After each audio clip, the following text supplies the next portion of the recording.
Chapter 1295. Looking into the emperor's eyes, Mu Lianfeng's heart trembled. He felt that the emperor's sudden reaction was obviously because of some reason. Could it be that the emperor had doubts about his loyalty? His heart couldn't help but tighten. Mu Lianfeng hurriedly said, "Your Majesty, this subject is loyal and devoted to your Majesty. This subject will follow your Majesty forever in this life." The emperor glanced at Mu Lianfeng, and the smile on his lips deepened. "Mu Aiqing, why are you so excited?" "Zhen was just saying it casually. Zhen knows your loyalty." Mu Lianfeng didn't know why, but because of the emperor's words, he became even more nervous. A layer of cold sweat involuntarily appeared on his forehead. "Your Majesty, this subject will try my best. This subject will definitely not let your Majesty down." Mu Lianfeng opened his mouth and said, showing his loyalty in front of the emperor. The emperor's meaningful smile deepened. He didn't continue to answer Mu Lianfeng's words, which made Mu Lianfeng even more nervous. Just then he saw a woman's figure coming over. It was Zhao Yun. Zhao Yun greeted the two men. "I brought you food. Come and eat quickly."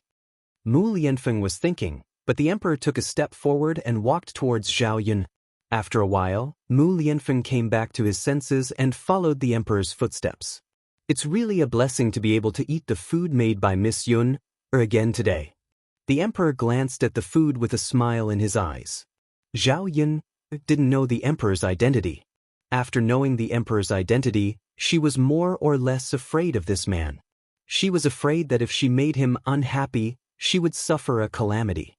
"It's nothing. It's just a few more dishes. If you want to eat, you can stay here for a few more days." Zhao Yun said politely, but didn't expect the emperor to directly agree. Mu Lianfeng was speechless as he looked at the man in bright yellow clothes. He still wanted to stay for a few more days? How could that be? Facing him every day, Mu Lianfeng felt that he was already depressed enough. If he stayed with him for a few days, how could he bear it? Most importantly, the emperor had to go back and deal with Imperial Consort Hua's imperial decree. However, no matter how rich Mu Lianfeng's thoughts were, he didn't dare to reveal any of them in front of the emperor. He was afraid that he would say something wrong and anger the emperor. While Mu Lianfeng was deep in thought, Zhao had already placed the dishes on the small table. Seeing Mu Lianfeng in a daze, Zhao Yun greeted Mu Lianfeng again. Seeing Mu Lianfeng's restless look, Zhao Yun guessed the reason. She couldn't help but look at the emperor. Did he say something to Mu Lianfeng? Zhao Yun didn't ask too much. After serving Mu Lianfeng and the emperor for lunch, Zhao Yun went back. When she went down the mountain, she planned to go to Mu Lan's house and ask her to go up the mountain with her to pick tea. Just as she arrived at Mu Lan's courtyard, she heard the family Zhu quarreling. It was Madame Qi and Mrs. Zhu. Zhao Yun vaguely heard Mrs. Zhu scolding Madame Qi, "You damned woman, look at what you've done. You bought a broken mountain. What's the use of it? You squandered all the money at home. Now you can't even pay for your third brother's treatment. See how I deal with you." Chapter 1296. Mrs. Zhu was furious. She pointed at Madame Qi's nose and continued to scold her, "Qi, you only know how to talk big. It's because you're the head of the household that we can't keep our money and you squandered it away." Madame Qi was not convinced by Mrs. Zhu's scolding. "Mother, what's wrong with spending money? Dania hasn't said anything yet. What right do you have to scold me? If the money was in your hands, you would probably spend it all on third brother. Why would you even think about us?" Mrs. Zhu glared fiercely at Madame Qi. "You little Qi, you know how to talk back. When Dania comes back, I'll have a good talk with him and see if he can't deal with you." After Mrs. Zhu said that, Madame Qi felt a little scared. She only said it in front of Mrs. Zhu. If Zhu Dania came back and asked about the barren mountain, she wouldn't know what to say. She didn't want it to be like this. Who knew that the Zhao Yun wouldn't buy it? Now she couldn't transfer it out. She thought about how she went over to the barren mountain yesterday. She went to look for Lord Li Zheng. When Madame Qi arrived at Li Zheng's house, Li Zheng happened to be home, so Madame Qi walked in. When Li Zheng saw Madame Qi, he wasn't very happy. This was because Madame Qi was a troublemaker in the village. She must be here for some trivial matter. However, even if he didn't welcome her, he couldn't stop her from coming. He asked Madame Qi, Family Zhu's eldest daughter-in-law, "What are you here for today?" Madame Qi went up to Lord Li Zheng and smiled at him with a fawning look. "Lord Li Zheng, I'm here for something. There's something I want to discuss with you." Li Zheng's frown deepened. He had a premonition that something bad was going to happen. He replied faintly, "Just say it. I'll agree if I can. If I can't do it, I can't agree. Whether you agree or not depends on what it is." Madame Qi smiled embarrassedly and replied to Lord Li Zheng, "Lord Li Zheng, you're right. I'm here to discuss with you about the barren mountain. Can our village still take it back? I'll return it to the village. Can you return the 5 taels of silver I gave you earlier?" Hearing Madame Qi's words, Lord Li Zheng's face darkened. Originally, Zhao Yuner still wanted to buy it. However, after being tormented by Madame Qi, Zhao Yuner did not buy it. Because of this, Lord Li Zheng felt somewhat guilty towards Zhao Yuner. Now, Madame Qi wanted to return the barren mountain to the village. If that was the case, then what was the point of buying it in the first place? Seeing Li Zhengdaren's sullen face and not speaking, Madame Qi nervously glanced at Li Zhengdaren. "Lord Li Zheng, my family really can't use this barren mountain. When I bought it, I didn't discuss it with my husband. Now, my husband scolded me to death. He said that if I can't get back the 5 taels of silver, he will beat me to death." Madame Qi wiped her tears as she spoke, looking exceptionally pitiful. For a moment, Lord Li Zheng didn't know what to say to Madame Qi. That saying was right. Heaven's sins could be forgiven, but self-inflicted sins were the hardest to bear. For a person like Madame Qi, if she didn't suffer a little, she wouldn't learn her lesson. Chapter 1297. Madame Qi had taken the initiative to spend 5 taels of silver to buy the barren mountain, so it was normal for Zhu Dainiu to be angry. If his wife had spent 5 taels of silver to buy something useless, he would probably be angry too. Madame Qi's tears kept falling, looking panicked and helpless. Seeing this, village head felt pity for Madame Qi. However, how could they return something that was sold for no reason? Moreover, Madame Qi had bought the barren mountain and he had already helped her with the paperwork. Unless someone else bought it from Madame Qi, the village would not spend money to take it back. Sympathy was sympathy, but some rules could not be broken. Lord Village Head said to Madame Qi, "Family Zhu's eldest daughter-in-law, it's not that I don't want to help you, but the village really can't take back your barren mountain. It would have been fine if the paperwork hadn't been done, but now that the paperwork has been done, your name is also written on the title deed of the barren mountain in the village. Lord Village Head, can't you help me a little more? You can't just watch as my Dainyo beats me to death, right?" Madame Qi wiped her tears and continued to cry in front of Lord Village Head. Lord Village Head sighed deeply, "AI, Family Zhu's eldest daughter-in-law, I really can't help you. I'll talk to Dainyo and ask him not to be agitated and not to beat you too hard." Madame Qi's eyes were still filled with worry. "Lord Village Head, this won't do. My Dainyo won't care. He'll deal with you verbally, but he'll continue to beat me later. Then I can't do anything about it. Family Zhu's eldest daughter-in-law, after all, you have a lot of responsibility for this matter. If you didn't insist on it back then, it wouldn't have ended up like this."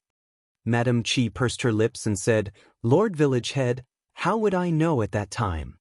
If she had known, she wouldn't have bought it even if she was beaten to death." Now, he finally knew what it meant to be regretful. "AI, there's no way to change it now. Family Zhu's eldest daughter-in-law, instead of begging me, it's better to beg Zhao Yun. She just happens to want to buy the barren mountain. Let her buy your barren mountain and you can get your 5 taels back. Now you'd better leave. It's useless to say anything to me." As Li Zheng spoke, he looked like he was chasing Madame Qi away. Madame Qi knew that Lord Li Zheng was chasing her away. No matter how much effort she put in, Lord Li Zheng would not pay attention to her. She felt a little uncomfortable and pursed her lips. In order not to be disliked by Lord Li Zheng, Qi Shi turned around and left. As for Lord Li Zheng's suggestion for her to beg Zhao Yun, forget it. Zhao Yuna, that be asterisk teeth. Even if he begged her, it would probably be useless. Most importantly, Madame Qi couldn't bear to see her being humble to Zhao Yun and Zhao Yun showing off in front of her. After returning home, Madame Qi knew that she was at her wit's end and couldn't move the barren mountain out. She was afraid that Zhu Dainiu would mention this matter. Madame Qi thought about it again. Why did she want to take advantage of him? Great, now she had shot herself in the foot. Pulling her thoughts back to reality, Madame Qi angrily retorted in the face of Mrs. Zhu's incessant scolding, "Mother, what's the use of scolding me? If you have the ability, go reason with Lord Li Zheng and ask him to take back the barren mountain. This way, won't we get our 5 tails back?" Chapter 1298. It's fine if you don't want to say it. But we can't afford the money for third brother's treatment. Anyway, it's not our family's treatment. Madame Qi replied uncomfortably. Mrs. Zhu was so angry at Madame Qi that she almost vomited blood. This stinky woman had grasped this point. Bitch, see if I don't teach you a lesson. Without Dainiu's protection, where can you go? As Mrs. Zhu spoke, she picked up a stone from the ground and threw it at Madame Qi. Madame Qi quickly jumped away and frowned. She said angrily to Mrs. Zhu, "You old hag, you really dare to hit me. Aren't you afraid that you'll smash me to death?" "You deserve to be smashed to death," Mrs. Zhu replied fiercely. "Alright, vicious old hag, I usually put up with you because you're an elder. Since you've gone overboard, I won't be polite." As she spoke, Madame Qi rolled up her sleeves and looked like she was going to fight Mrs. Zhu to the death. In the courtyard, Mulan saw that her mother-in-law and sister-in-law were about to fight, so she quickly stepped forward and separated the two of them. "Mother, sister-in-law, don't fight. We're family. It's not good for anyone if you get hurt. If outsiders see this, they'll laugh at our family." Zhu. Mrs. Zhu also glared at Mulan and said to Mulan with a look of disdain, "That's enough, second daughter-in-law, don't be hypocritical. I don't usually see you being so filial." "Mother." Mulan looked at Mrs. Zhu speechlessly. Why did she have to be scolded for no reason? Was it wrong for him to come and stop the fight? "Second sister-in-law, get out of the way. This old hag must be taught a lesson. Now that she's relying on Dainiu's protection, who does she think she is?" Madame Qi pushed Mulan and despised Mulan for being a hindrance. Mulan looked at Madame Qi helplessly and then looked at Mrs. Zhu, not knowing what to say. After thinking about it, she decided not to meddle in other people's business. She cared about them in her heart, but she didn't end up well in front of them. Since that was the case, what was the point of her doing this?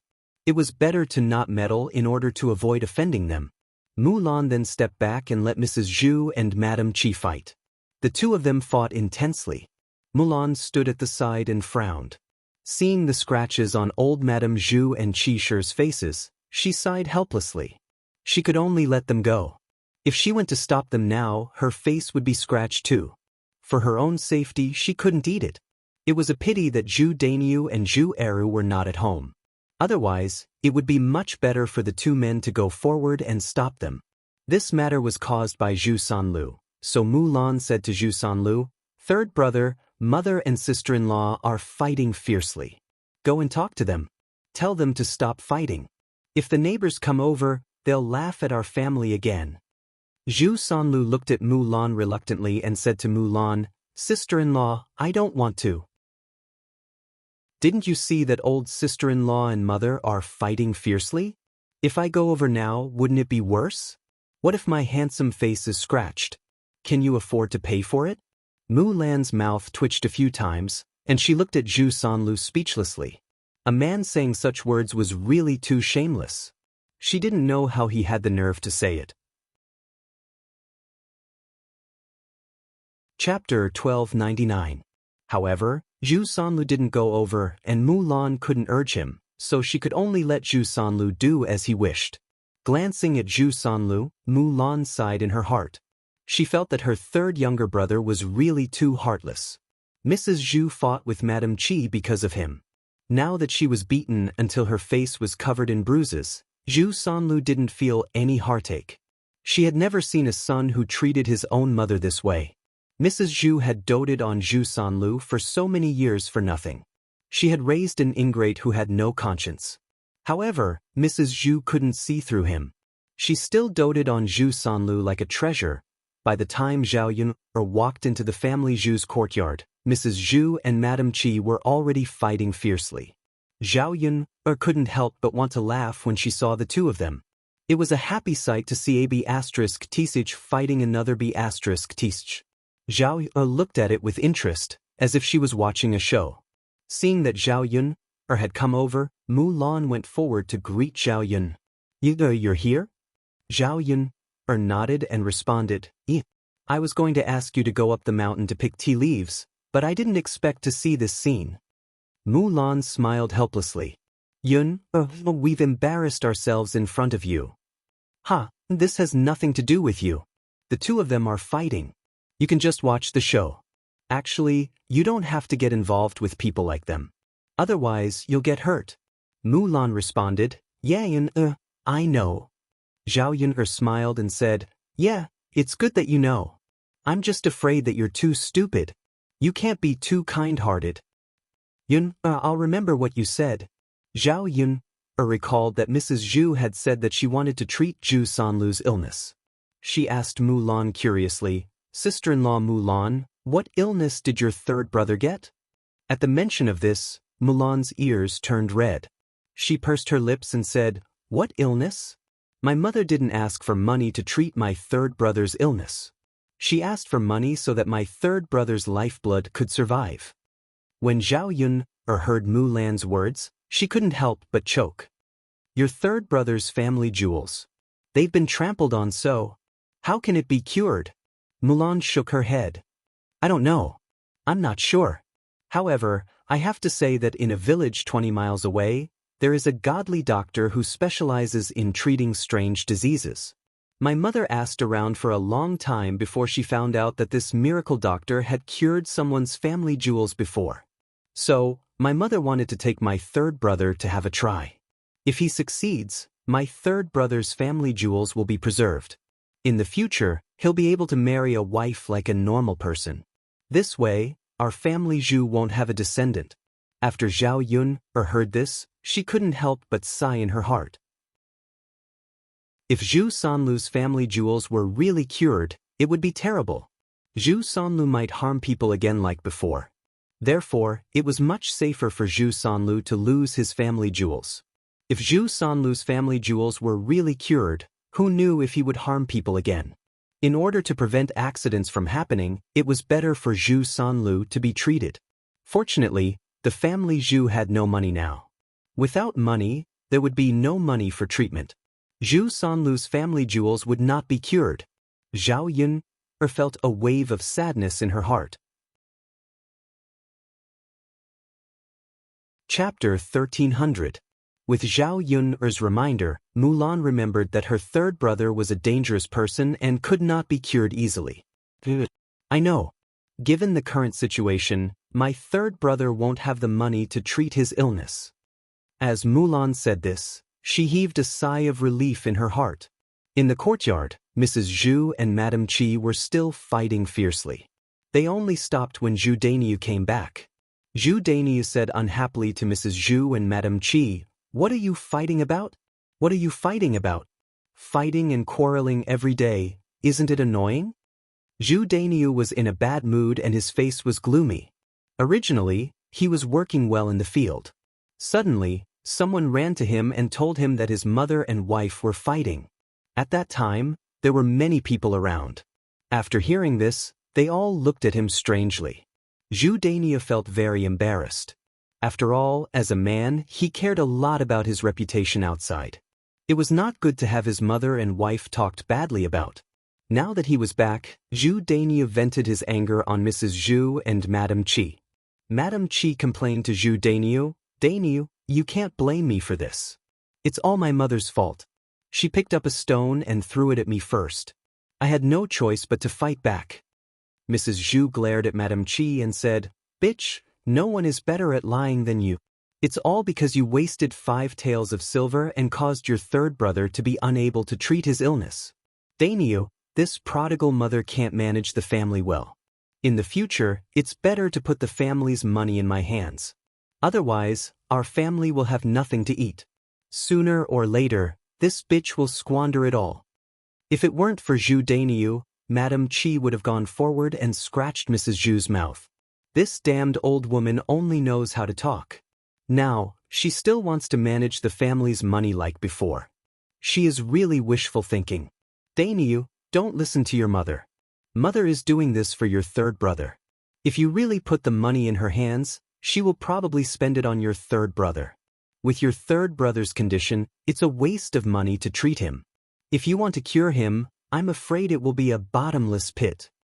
Madame Qi did not want to fall behind and whispered in Zhu Dainyu's ear. Old Madame Zhu's saliva directly sprayed on Qi Shi's face. Bullshit. You couldn't spit out ivory just now. You're still Lu Er's sister-in-law. Is there such a sister-in-law? Mother, you're really biased. It would be great if you could take care of our first branch like this. Madame Qi said sarcastically. Zhu Dainyu had a headache because of old Madame Zhu and Madame Qi. Shut up both. Mother Zhu is Dainyu. Do you believe that if you say another word, I'll give each of you a slap? Zhu Dainyu roared. His roar was so loud that Mrs. Zhu and Madame Qi's eardrums could not help but vibrate. The two of them were frightened by Zhu Dainyu and quickly shut their mouths. Zhu Dainyu glanced at Mrs. Zhu and then at Madame Qi. I am really unlucky to have met people like you. Next time, if you make a fuss, get out. Don't stay in the courtyard. Madame Qi's reaction to Zhu Dainyu's words was not bad. She was already used to it. Mrs. Zhu, on the other hand, was very uncomfortable. Her son disliked her so much and even said such things about her. Anyone would feel very uncomfortable. Chapter 1301. Old Madame Zhu sat on the ground and kicked up her legs. As she cried, she continued to wail, "These days are not over at all. My wife is not a kind person. She bullies me all the time. It's better for her to die so that I don't have to suffer up there." Hey old man, did you hear that? Looking at Mrs. Zhu kicking her legs on the ground, Zhu Dainyu felt his temples ache uncontrollably. Wasn't her mother saying that he wasn't filial when she made such a fuss? If this was heard by others, they might poke him in the back again. He had to stay in the village and couldn't stand other people's gossip. Zhu Dainyu had to walk to Mrs. Zhu and pull Mrs. Zhu, who was on the ground. Mother, what are you doing? You're shouting so loudly. The neighbors will hear it later. Mrs. Zhu replied unhappily, so what if they hear it? I have to show them how hard my life is. Zhu Dainyu's face was dark and unsightly. Mother, even if you don't think it's shameful, I still want to save my face. I just scolded you. Didn't you and Xiao Er's mother argue? If you two didn't argue in front of me, I wouldn't have scolded you. It's tiring enough to work every day. When I come home, I have to see you arguing. If you have so much energy, why don't you go to the field and help me? After Zhu Dainyu finished, Mrs. Zhu closed her mouth. She had made a fuss before. Now that she saw Zhu Dainyu's face changed and he seemed to be angry, she didn't dare to make a fuss again. If she really annoyed Zhu Dainyu, she would end up in a miserable state. Mrs. Zhu said with embarrassment, "Oh, Dainyu, I don't want to do this, but your third younger brother's family jewels have to be cured. No matter how poor our family is, we have to cure your third younger brother. Otherwise, I won't be able to face your father when I go back." As old Madame Zhu spoke, her resentful gaze fell on Qi Shi. If this Tsich hadn't lost their family's money, they would have been able to pay for Zhu Sanlu's treatment. Mother, I think it's fine to not treat third brother's family jewels. Anyway, he can't do anything good with that kind of thing. Zhu Dainyu didn't have any taboos in front of old Madame Zhu and directly said to her. Even if his family was rich, he wouldn't let Mrs. Zhu use the money to treat Zhu Sanlu's family jewels. Madame Qi hurriedly chimed in, "That's right, Mother. Don't you know what kind of person third brother is? It's a good thing that we don't have it, but if we do, we'll be in danger." Mrs. Zhu was furious. "I've never seen such a heartless brother and sister-in-law. Do you want our third branch to die?" Mrs. Zhu scolded. She breathed heavily and threatened Zhu Dainyu and Mrs. Qi, If you don't agree to cure your third younger brother today, I'll kill myself in front of you. After I die, I'll curse you. Mrs. Zhu's words were very serious. Zhu Dainyu and Mrs. Qi were scared. People in the village were superstitious. They believed in things like curses very much. Chapter 1302. Zhao Yunhu, who was watching the drama, had the same thought as Mrs. Qi. Mrs. Zhu wasn't very old. If she lived well, she could live for at least 20 years. Who wasn't afraid of death? Especially old Madame Zhu, she was probably even more afraid of death. If she really hit the wall, Mrs. Zhu would be terrified. Mulan watched from the side, but she was very worried. She was afraid that old Madame Zhu would really take things too hard and hit the wall. She looked at Mrs. Zhu with concern. Zhao Yun patted Mulan's hand and comforted her. Mrs. Mulan, it's fine. Your sister-in-law is right. She's just bluffing. If you're scared, she'll achieve her goal. Mulan frowned and nodded. She murmured, well, I don't think so. My mother won't do that. Zhu Dainyu glanced at Mrs. Zhu. He was a little worried at first, but after hearing Mrs. Qi's words, he thought it was reasonable. Zhu Dainyu cared about money. He didn't know how much it would cost to cure his third younger brother. If he was soft-hearted and agreed, he would regret it in the future. Mrs. Zhu glared at Mrs. Qi. The more she thought about it, the more aggrieved she felt. They were sure that she wouldn't hit the wall, so they said those words. Thinking that Zhu Sanlu didn't have money to treat his illness, his penis couldn't recover, Mrs. Zhu felt desperate. Old Madame Zhu took a deep breath and mustered up her courage. She suddenly slammed her head against the wall. When she hit the wall, Mrs. Zhu deliberately controlled her strength. She only hit her head, but she wouldn't really kill herself. Ah! There was a sudden scream in the yard. Zhu Dainyu and Mulan both ran to Mrs. Zhu at once. Zhu Dainyu shouted, Mom, are you all right? Don't scare me. Mulan also shouted, Mother, why did you hit your head against the wall? Seeing this, Zhu Sanlu finally frowned and walked in the direction of old Madame Zhu. He knew better than anyone else that in the whole family Zhu, only his mother loved him the most. Without his mother, he couldn't live a good life. Therefore, his mother couldn't be eaten. Even if she died, he had to be able to raise himself and take care of himself first. Only Madame Qi stood there in a daze. She didn't expect that old Madame Zhu would really hit the wall. At this moment, she only muttered in her heart, It's over, it's over. Zhu Dainyu will definitely scold her to death. What should she do? This damn old woman might harm others, but she still wanted to harm others after she died. Mrs. Qi silently prayed that she wouldn't be implicated. She didn't care about Mrs. Zhu's life at all. Old Madame Zhu's forehead was swollen and a lot of blood came out. It looked a little scary. Hearing Zhu Dainyu's voice, Mrs. Zhu pretended to cry. You're such a heartless son. Why did you stop me? Do you still have me in your heart? I'd rather die. After all, she was his mother who raised him. Zhu Dainyu wasn't as heartless as Zhu Sanlu. Seeing Mrs. Zhu like this, he frowned and looked at Mrs. Zhu with worry. Mom, don't be angry. Can't we talk it out? Do I have to find a living one? Mrs. Zhu snorted. Talk it out? What's there to talk about? Haven't you and your wife already made a deal?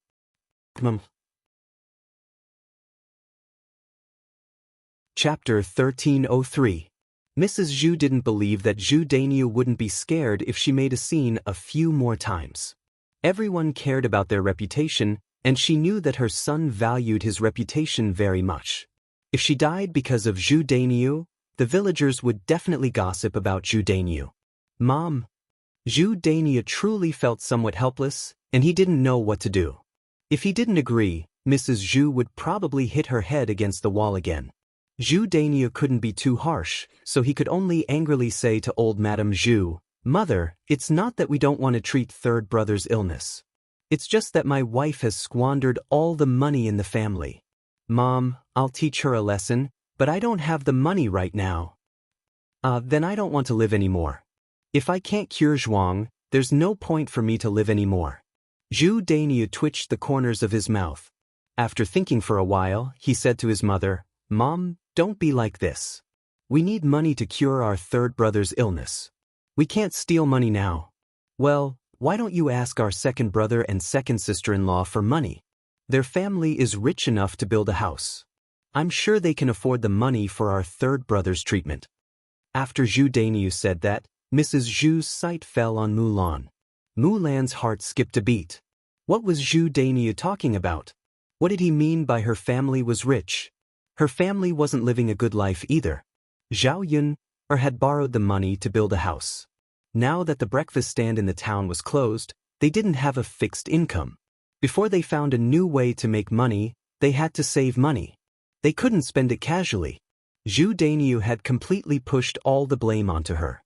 It was impossible for Mulan to have any opinions in her heart. Second sister-in-law, mother gave birth to second brother and raised him. As a daughter-in-law, you should be filial to mother. You can't just watch mother die in front of us.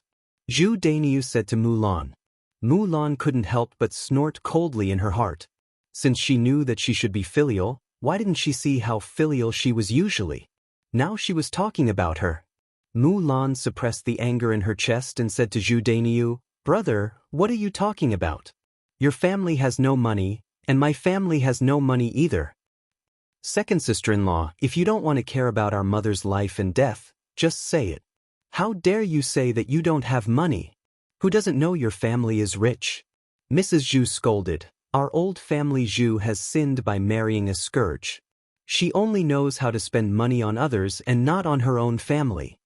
Mrs. Zhu was hinting at Mu Hin. Since Mulan had married into the family Zhu, she was a member of the family Zhu. In theory, she shouldn't meddle in her family's affairs. However, Mulan had brought Mu Hin to the family Zhu. In the family Zhu's eyes, they had raised an outsider for nothing. Mulan understood Mrs. Zhu's meaning, so she explained, "Mother, my sister didn't come here to eat for free. She helped me every day. During this period, she helped Yun-er's breakfast stall and was paid. The money she earned was enough to pay for her living expenses." Mrs. Zhu didn't listen to Mulan's words. "You are such an unfilial daughter-in-law. Your old family Zhu has 8 generations of bad luck. You don't even care about your mother-in-law's life and death." Chapter 1304. Zhu Dainiu hurriedly continued to nag in Mulan's ear. Mulan's brows knitted together in displeasure. Her older brother was really too interesting. He was reluctant to fork out his own money and pushed the blame to her. His words were so pleasant to hear. He was obviously treating her like a fool. She wasn't really a fool. If this had happened in the past, Mulan might not have dared to say anything. Now that he was following behind Zhao Yun, he had learned not to be taken advantage of. This time, Mulan replied somewhat unyieldingly. "Eldest brother, we borrowed money from Yun to build our house. Now, we owe her dozens of taels of silver. Are you sure your family is poorer than mine? Not only do I have no money now, but I also owe a lot of money. At the very least, you don't owe anyone money, right? In comparison, you do have more money than me. So you have to take care of our mother's life first. You're the eldest son, the biological son. Your business is bigger than mine." When Mulan said this, Zhu Dainiu was immediately stumped and didn't know what to say. However, Zhu Dainiu couldn't bear to fork out the money, so he stubbornly said to Mulan, "Since your family can borrow dozens of taels of silver to build a house, why don't you continue to borrow more money to treat third brother's illness?" Mrs. Zhu followed behind Zhu Dainiu and agreed, "That's right, second daughter-in-law. If you have the ability to borrow money, why don't you borrow more to treat your third brother's illness?" Mulan's mouth twitched. She had never met such a shameless person. She actually dared to say such things. If she borrowed money from Zhao Yun, to treat Zhu Sanlu's illness, she would definitely have to repay the money that she borrowed from Zhao Yun. The rest of the family Zhu definitely had no intention of helping her repay the money. Wouldn't it be equivalent to her paying for Zhu Sanlu's treatment? As expected, she was still too thin-skinned in front of them. Mulan was so angry that she wanted to curse. In the end, she calmed down and thought about it. She said to Zhu Dainiu and Mrs. Zhu, "Big brother, it's easy for you to say that. I've already seen dozens of taels of silver. How can I have the nerve to go and borrow more? If you want to borrow it, why don't you go, big brother? Zhu Dainiu originally had an abacus in his heart. Now that Mulan said this, how could he continue with his wishful thinking? She pursed her lips and said to Mulan, "How can I borrow it? I'm not familiar with Xiao Yuna. Even if I go over, she won't lend it to me." Second sister-in-law, you're familiar with Xiao Yun. As long as you ask, she won't refuse to lend it to you. Xiao Yun was speechless as she listened to the conversation. The Zhu family's top-notch goods were usually harder to find. It was obvious that they were ganging up to bully Mulan's family. As the saying went, kind people were bullied and kind horses were ridden. Sometimes one shouldn't be too nice. Otherwise, women would think that they were easy to bully. This was Mulan's family matter. As an outsider, Zhao Yunar couldn't interfere too much. She waited to see how Mulan would deal with it. Mulan sneered, "Big brother, you have a great idea. You said that you don't have the money. If you really want to treat third brother, why don't you sell the family's 1 mu of land? Then you'll have the money. Why should I borrow it?" Chapter 1305. Zhu Dainiu's face instantly turned red when he heard Mulan's words. After all, he knew that he was in the wrong. He wanted to argue with Mulan, but he couldn't. Zhao Yun couldn't help but want to give Mulan a thumbs up. She was really good. She should have said that. There was no need to save any face for a weirdo like the family Zhu. Zhu Dainiu didn't say anything, but Mrs. Zhu started to make a fuss. "Second daughter-in-law, you be asterisk. You still want to sell our family Zhu's fields. These are the roots of our family Zhu's livelihood. How are we going to survive without the fields? It's fine if you don't bear to part with the money, but how could you say such things? Family Zhu married you for nothing." Mulan said to Mrs. Zhu with a straight face, "Mother, I've already made myself very clear. Previously, when we separated from the family, third brother and eldest brother lived together. The fields were also handed over to eldest brother. My family didn't get any benefits. So, no matter what happened to third brother, he should look for eldest brother instead of us. If you really want me to be responsible for the money, why don't you transfer all of third brother's fields to me? My family will pay for third brother's treatment." After Mulan finished speaking, Mrs. Zhu's face darkened. How could he bear to hand over Zhu Sanlu's fields to Mulan? A mu of land was expensive. If Zhu Sanlu sold all of his fields, he would probably be able to get more than 10 taels of silver. And Zhu Sanlu's treatment didn't need more than 10 taels of silver. At most, he would only need a few taels of silver. She went to the godly doctor's village to inquire about the price. Because the godly doctor was from the countryside and wasn't a famous doctor in Yang City, the house visit fee wasn't expensive. The villagers basically didn't have much money. The godly doctor knew that, so he never asked for a high price. "You black-hearted wife. My heir didn't say anything, but you said it. I'll ask heir to pay for it later." Mrs. Zhu replied unwillingly. Mulan snorted coldly, "Mother, it doesn't matter who you tell. Anyway, my family has no money. Heir can't take it out either." When Mrs. Zhu heard this, her heart sank. She slapped her thigh and cried, "I don't want to live anymore. I don't want to live anymore. I'll just kill myself." They were all heartless people. "Old man, if you leave, my life will be miserable. The whole family only knows how to bully me." With that, Mrs. Zhu wanted to bang her head against the wall again. Originally, Mulan still cared about Mrs. Zhu. But now, she didn't want to talk to Mrs. Zhu at all. Because as long as they paid attention to Mrs. Zhu, the second branch would be at a disadvantage. Anyway, Zhu Dainiu was there. If even her son didn't care about her, how could outsiders cast their eyes on her, their daughter-in-law, to blame? Sometimes, one had to be ruthless, especially in a situation like this where it was obvious that they would be at a disadvantage if they were soft-hearted. "Second sister-in-law, are you really going to watch our mother die without doing anything?" Zhu Dainiu gulped as Mulan asked. Mulan replied, "Big brother, are you going to watch our mother die without doing anything? Why don't you sell a mu of land and raise enough money to treat third brother's illness? That way we won't have to seek death." Zhu Dainiu choked and didn't know how to reply. When did his second sister-in-law become so eloquent? She wasn't like this in the past. Chapter 1306. Zhu Sanlu walked over to Mrs. Zhu impatiently and said to Mrs. Zhu, "Mother, why are you crying? Don't make a fuss. If it doesn't work, just sell me 1 mu of land to save me the trouble." Mrs. Zhu stopped crying and blinked at Zhu Sanlu. "Lu, that's the capital for your future wife. If you sell the land, how will you and your wife live in the future? If you don't have land to plant, you won't have food to eat. You'll starve to death." Mrs. Zhu loved her youngest son dearly. She was afraid that Zhu Sanlu wouldn't have a good life in the future, so she started to scheme for Zhu Sanlu. Zhu Sanlu replied indifferently, "Mother, that's a matter for the future. We'll talk about it later. The most important thing now is to cure my manhood. Otherwise, without it, how can I get a wife? I'm afraid I'll be single for the rest of my life." Mrs. Zhu thought about Zhu Sanlu's words. That was indeed the case. If Zhu Sanlu's manhood couldn't be cured, he would be equivalent to a cripple in the future. Even if he got a wife, he wouldn't be able to carry on the family line. Wouldn't that be tantamount to being boring? The most important thing now was to cure Zhu Sanlu. "All right then. Later, I'll ask your eldest brother to help you find the person who bought the land and sell 1 mu of land to treat your illness." Mrs. Zhu responded.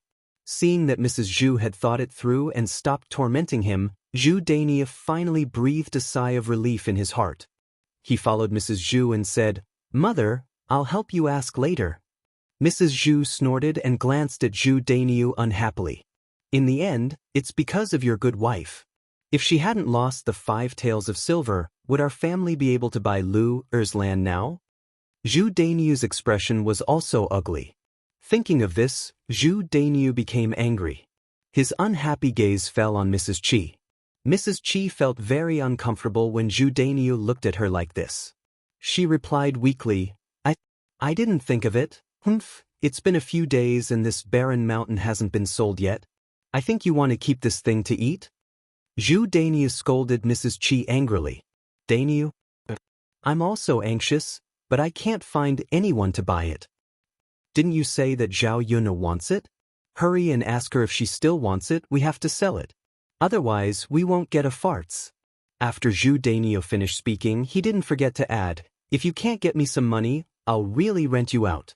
Let's see if you—'s life."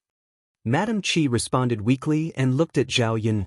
She really had no choice but to beg Zhao Yun, because she really didn't want to be rented out to give birth to another man's child and become his wife. Generally, men who gave birth to women couldn't marry a wife. They were either too ugly or too poor. They could only rent a woman back to give birth to a child to carry on the family line. If she really went over, then her life would be miserable. Thinking about her future life, she had to beg Zhao Yun, or no matter what, even if her heart was full of unwillingness. At this time, Zhao Yun was still in the family Zhu's courtyard, talking to Mulan. It was nothing more than praise for Mulan. Chapter 1307.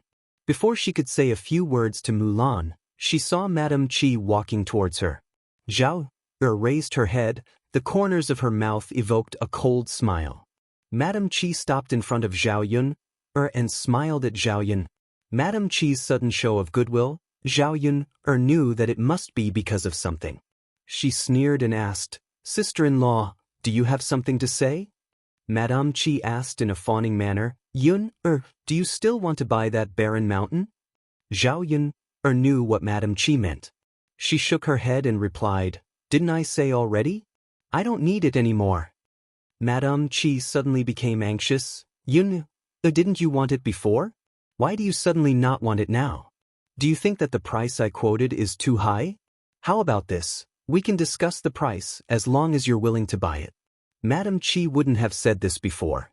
Now that she was forced into a corner, she could only say this to Zhao Yun, because if she didn't sell the barren mountain, she would suffer in the future. "Price? Then tell me yourself, how much are you going to give up?"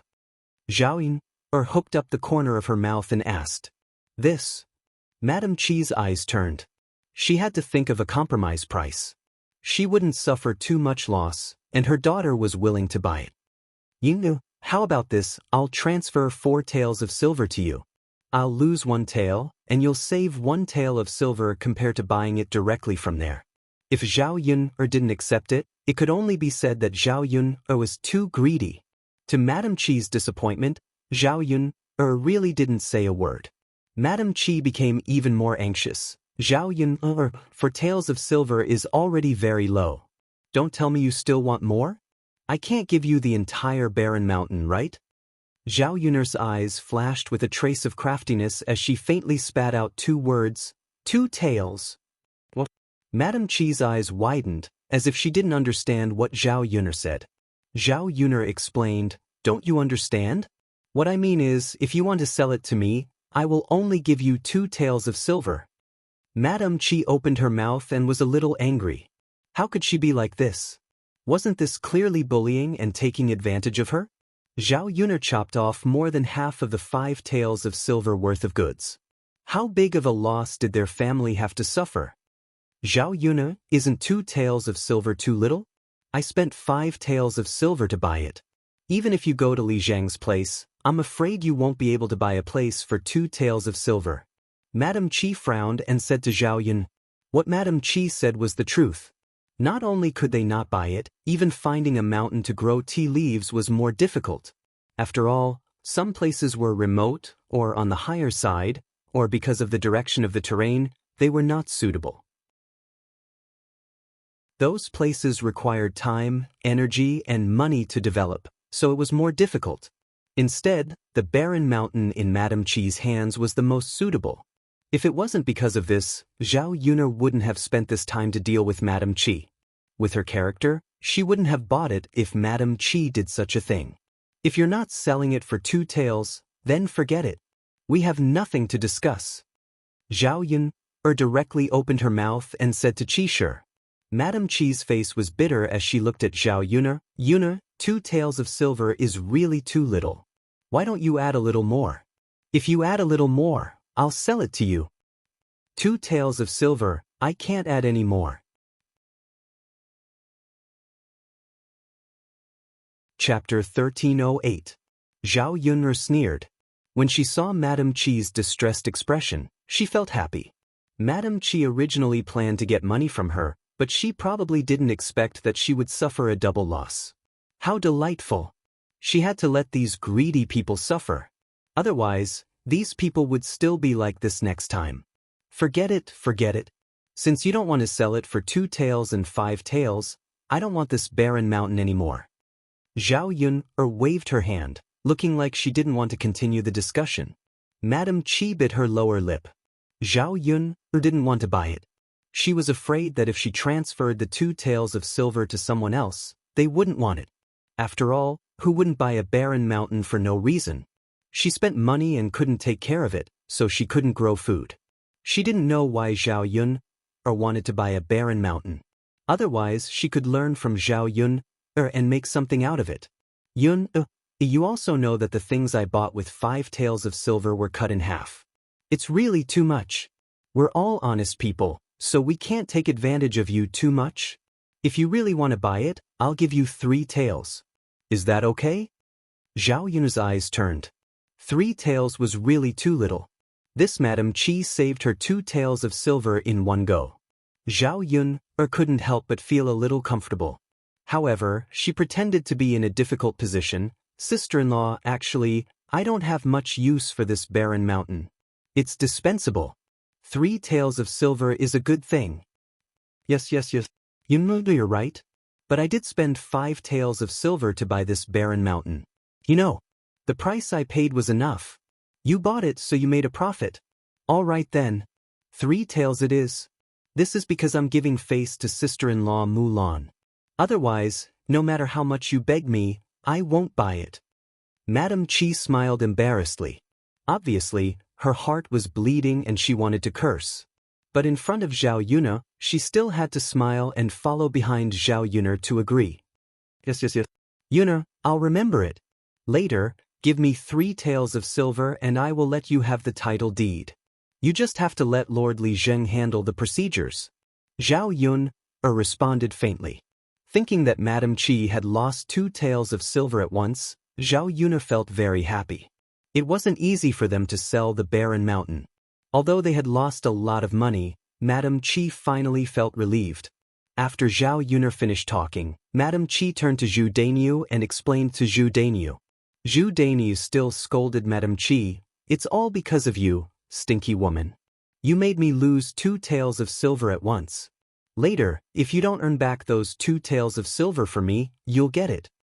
Madame Qi curled her lips in grievance and said to Zhu Dainyu. Dainyu, how can I have the ability to earn money? The child is still young. I have to take care of the child, cook and do housework. I can't find the time. Zhu Dainyu snorted coldly. Why can't you do it? Could it be that second sister-in-law has to do less work and take care of less children than you? How come she can earn money but you can't? Speaking of this, Zhu Dainyu felt very uncomfortable in his heart. He was somewhat envious of his second brother, Zhu Ert. Chapter 1309. Now his second brother's family could live in a big house, but he still had to stay in a small thatched hut. When the villagers talked about the 2 brothers, they would definitely say that his second brother was more capable than him. How could he be balanced in his heart? Madame Qi curled her lips in grievance and said, Xiao Er's father, second sister-in-law is second sister-in-law. I'm not as capable as second sister-in-law. Aren't most women in the village the same? How can I make money? Madame Qi's words only sounded like an excuse to Zhu Dainyu. After a cold snort, he continued to scold Madame Qi. Okay, don't give me so many excuses. If second sister-in-law can make money, you have to make money too. Madame Qi was very embarrassed and said to Zhu Dainyu, Dainyu, it's not as simple as you say. Second sister-in-law can make money because she followed Zhao Yun. Zhao Yun has the capital to do business, but I don't have any capital. Where can I make money? Zhu Dainyu glared at Madame Qi, thinking that this woman had so many excuses. It was fine that she didn't have the ability, but she made so many excuses in front of him. Second sister-in-law, you also made a lot of money without following Zhao Yun. In the end, it's all because you don't have the ability. Zhu Dainyu snorted softly, thought for a while, and said, Didn't second sister-in-law make that wicker basket and sell it to make money before? You should follow second sister-in-law and learn from her. Make some wicker baskets and sell them. Madame Qi continued to think of a way to refute Zhu Dainyu's words. Xiao father, you can't say that. I don't know how to weave. Second sister-in-law may not teach me how to weave. I'll talk to second sister-in-law. If second sister-in-law agrees, you have to learn from her. Madame Qi responded weakly and didn't dare to object. Zhu Dainyu walked up to Mulan and looked at Mulan ingratiatingly. Second sister-in-law, can you teach your weaving skills to your sister-in-law? Mulan was a little angry about what happened just now, so she didn't want to talk to Zhu Dainyu. However, Zhu Dainyu was thick-skinned and did not want to leave. Mulan continued, Second sister-in-law, don't be angry. Just teach your sister-in-law. Look at us. The people of the first branch don't have it easy. It was still okay before, but your sister-in-law lost so much money all of a sudden. If she doesn't earn some money, she probably won't be able to live on. There are old and young at home. After listening to Zhu Dainyu's complaints, Mulan's heart softened. She thought that teaching Madame Qi how to weave a wicker basket was nothing. If she taught Madame Qi how to weave a wicker basket, Madame Qi would have something to do every day. It would save Madame Qi the trouble of coming over and looking for trouble. Mulan said to Zhu Dainyu, Big brother, I can teach her, but I have to make it clear that weaving a wicker basket is not that easy. It's easy to hurt your hands. It's hard to make money by doing this. It was Madame Qi's hard work. It had nothing to do with Zhu Dainyu, so Zhu Dainyu said indifferently, It's okay. What kind of money is easy to make? That's fine. Mulan responded. Zhu Dainyu walked up to Madame Qi and greeted her. Second sister-in-law has agreed. You go back and learn. Be honest and diligent, or you'll be in trouble. Madame Qi pursed her lips. I know, Xiao Er's father. I will learn well. Chapter 13:10. Seeing Zhu Daniu's attitude towards Madame Qi, Zhao Yun could not help but sigh. A pitiful person must have a hateful side. Madame Qi was like this. People were hateful, but at the same time, they had a pitiful side. For example, Madame Qi was so miserable because of Zhu Daniu. Zhu Daniu did not seem to care at all. Since she was his wife, shouldn't he dote on her? Why did he treat Madame Qi like this? However, this was other people's business. Zhao Yun could not care so much. She just needed to deal with her own business. After leaving Mu Lan's house, they went to the mountain together to pick tea leaves. When they came back from picking tea leaves, a middle-aged man came to Zhao Yun's house. It turned out that the deputy county magistrate sent him to inform Zhao Yun. Many people in Yang City liked Zhao Yun's tea leaves very much, so many people wanted to order a batch. The deputy district magistrate thoughtfully gave a list of the people who needed tea and how much tea they needed. He asked someone to give it to Zhao Yun. This way, it would be very convenient for Zhao Yun to calculate. She could clearly know how many caddies of tea she needed. After the person who sent the message left, Zhao Yun opened the letter and calculated. The amount of tea leaves needed was too large. She had to prepare a total of 70 to 80 kilograms of tea leaves. At present, she only had 30 kilograms at most. She did not have so much tea leaves at all. However, she could not delay for too long. Otherwise, those customers would be dissatisfied. It seemed that these people who were hired to pick tea leaves in the mountain had to bring back more. Otherwise, in the current situation, the supply would not meet the demand. Zhao Yun thought about it. There were not many people in the village who could be trusted. It was not easy to find a few reliable people. If she randomly found a few people, she was afraid that she would be targeted. Zhao Yun frowned and thought about how to solve this problem. While Zhao Yun was thinking, Mu Lianfeng came back from the mountain. Zhao Yun smiled. "Why are you back so early today?" "His Majesty is preparing to go back tomorrow. There's nothing else to do now." Zhao Yun heaved a sigh of relief and replied, "It's good that he's fine. You're always a little uncomfortable with him here." Zhao Yun suddenly thought of what the emperor had said to a dark-skinned man on the mountain that day. She had forgotten to tell Mu Lianfeng. She hurriedly told Mu Lianfeng, "There's something I forgot to tell you." Zhao Yun repeated what the emperor had said to the black man that day. When Mu Lianfeng heard this, he frowned. After thinking for a while, he understood. "So that's how it is. In the end, he was still suspicious of me." Mu Lianfeng's tone was a little disappointed. He was diligent and loyal to the emperor. Could it be that the emperor was suspicious of him because of a few words from others? Or it could be said that the emperor did not trust anyone. As an emperor, he was too suspicious. This was not a good thing. Zhao Yun comforted him. "You don't have any ulterior motives. I believe that he can see through it. It's fine." Mu Lianfeng nodded. Even if there was a problem, there was nothing he could do. He could only prove his innocence through his own actions. As long as the emperor did not make things difficult for him and Zhao Yun on the marriage. Zhao Yun and Mu Lianfeng went to rest early. Chapter 13:11. The food and vegetables that were previously prepared at home were almost finished. She had to cook some fresh things for Daodu and Mu Lianfeng. Zhao Yun felt that her Xiao Mao was very excited on the way to town. For a while, Zhao Yun didn't bring Xiao Mao out for a stroll. Xiao Mao probably felt that it wasn't of any use, so it couldn't hold back when it was at home. Seeing that Xiao Mao was running like a gust of wind, Zhao Yun couldn't help but exhort Xiao Mao. "Xiao Mao, slow down. Don't be anxious. We're not in a hurry to go to town. There's plenty of time." However, Xiao Mao didn't seem to understand Zhao Yun's words and continued to run forward with all its might. Zhao Yun felt a little helpless and could only let Xiao Mao run. She reckoned that Xiao Mao was like this because it hadn't been strolling for a long time.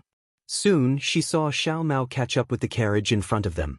When the carriage driver saw that Zhao Yun's donkey carriage was running faster than him, there was a trace of shock in his eyes. How was this possible? Could it be that his eyes were playing tricks on him? The carriage driver rubbed his eyes. He didn't see it wrongly. It was a donkey. The carriage driver couldn't help but scream. A donkey spirit, a donkey spirit, it was definitely a donkey spirit. Otherwise, how could a little donkey run faster than a horse?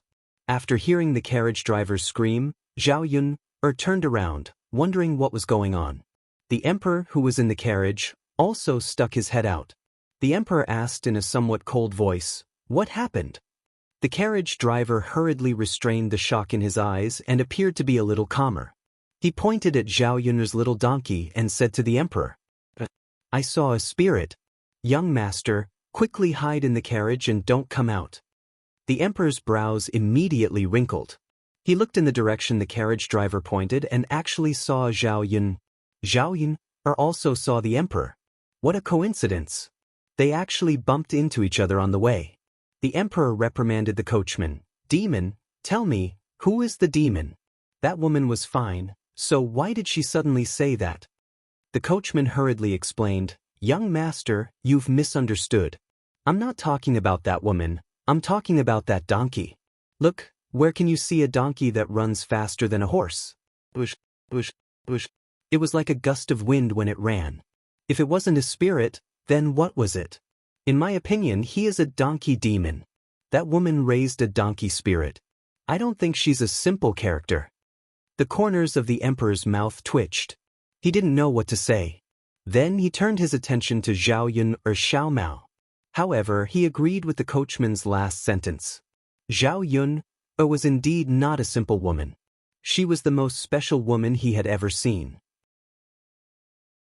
As for Zhao Yun's donkey demon, it was indeed very fast.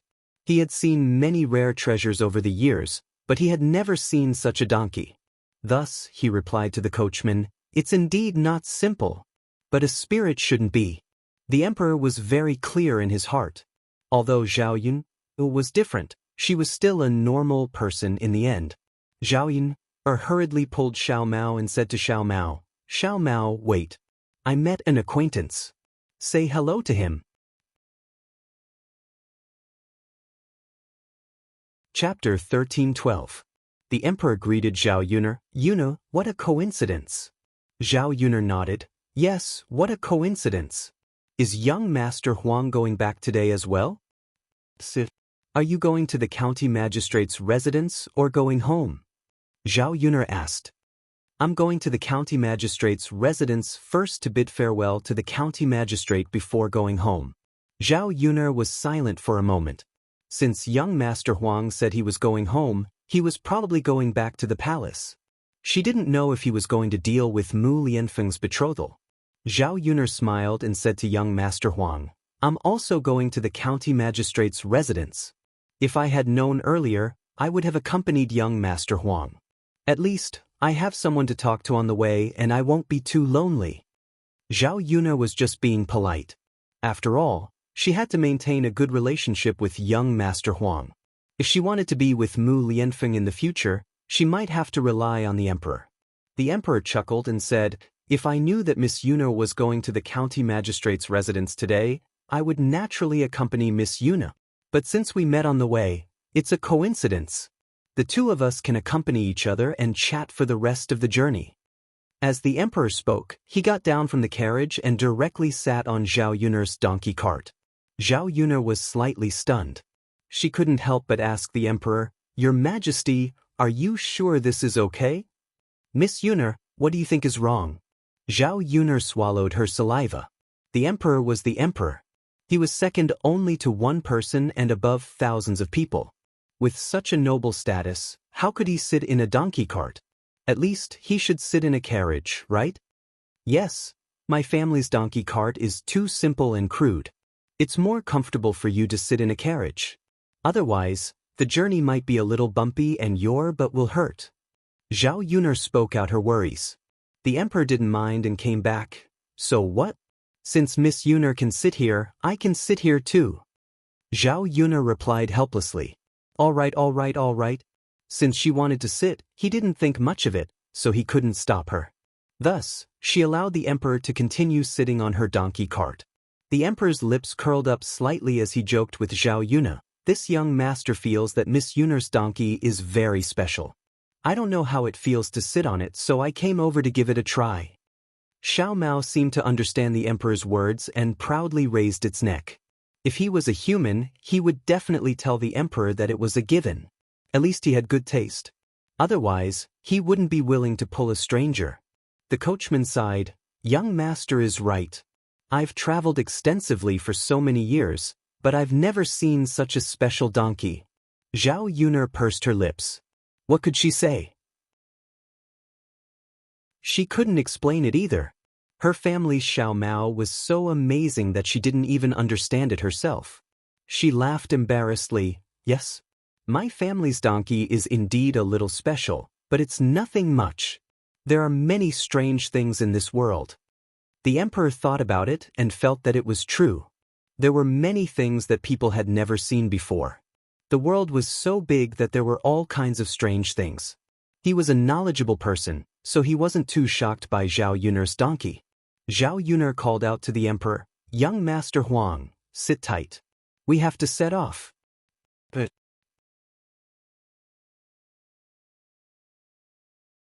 Chapter 1313.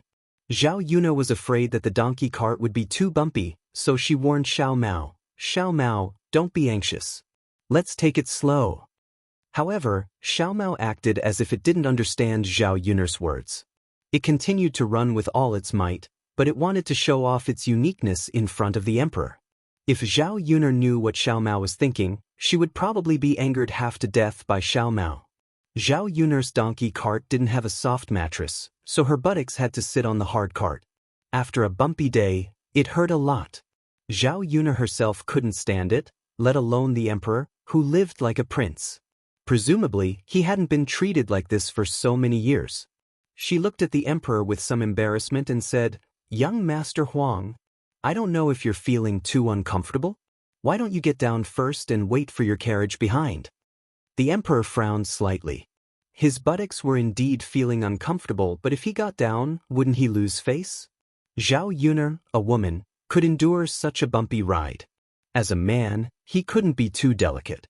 So when Zhao Yuner came back, she said, No need. Miss Yuner, I'll take your donkey cart. It's actually quite good. Without a carriage, he could enjoy the scenery of the fields. The morning breeze blew on his face and it was very comfortable. Moreover, there was a faint smell of soil and fragrant grass in the breeze. He didn't notice it before, but now he suddenly realized that this feeling and scenery were quite good. Thinking about the high walls and courtyards in the imperial palace, how could it be as comfortable as the countryside? If it wasn't for his identity, as well as the responsibility and ambition he had to bear, he felt that an ordinary life would be quite good. If he married a wife as virtuous and sensible as Zhao Yuner, his family would probably be able to live a peaceful and beautiful life. Unfortunately, these were just his own thoughts and couldn't be realized. Zhao Yuner responded hypocritically, but there was still some worry in her eyes when she looked at the emperor. She was afraid that by the time they arrived at the county magistrate's manor, the emperor's buttocks had already bloomed. The two people chatted casually on the road. The emperor was very curious about everything about Zhao Yuner. He asked some questions with a hint of probing. The more he knew about Zhao Yuner, the more he felt that this woman was not simple. She was not like a normal countrywoman at all. If she hadn't inquired about Zhao Yuner in the village, it was inevitable that she would have some doubts about her identity. After a long journey, they finally arrived at the county magistrate's residence. The emperor prepared to get down from Zhao Yuner's donkey cart, but sadly found that his butt seemed to be unable to move. If he moved, it would hurt terribly. Young Master Huang, what's wrong? Zhao Yuner asked worriedly. The emperor looked at Zhao Yuner awkwardly. What could he say? He couldn't possibly tell Zhao Yuner that his butt hurt, right? He couldn't help but blush. In all these years, he had never done something so embarrassing and shameful. If this spread out and was known by others, where would he put his face? Zhao Yuner saw that there was something wrong with the emperor's expression, so she almost guessed what was going on. Young Master Huang, do you want me to help you, or you can sit down and rest for a while? I'll rest for a while. Okay, then I'll wait outside with you. We'll go in together later. Zhao Yuner went back to the donkey cart.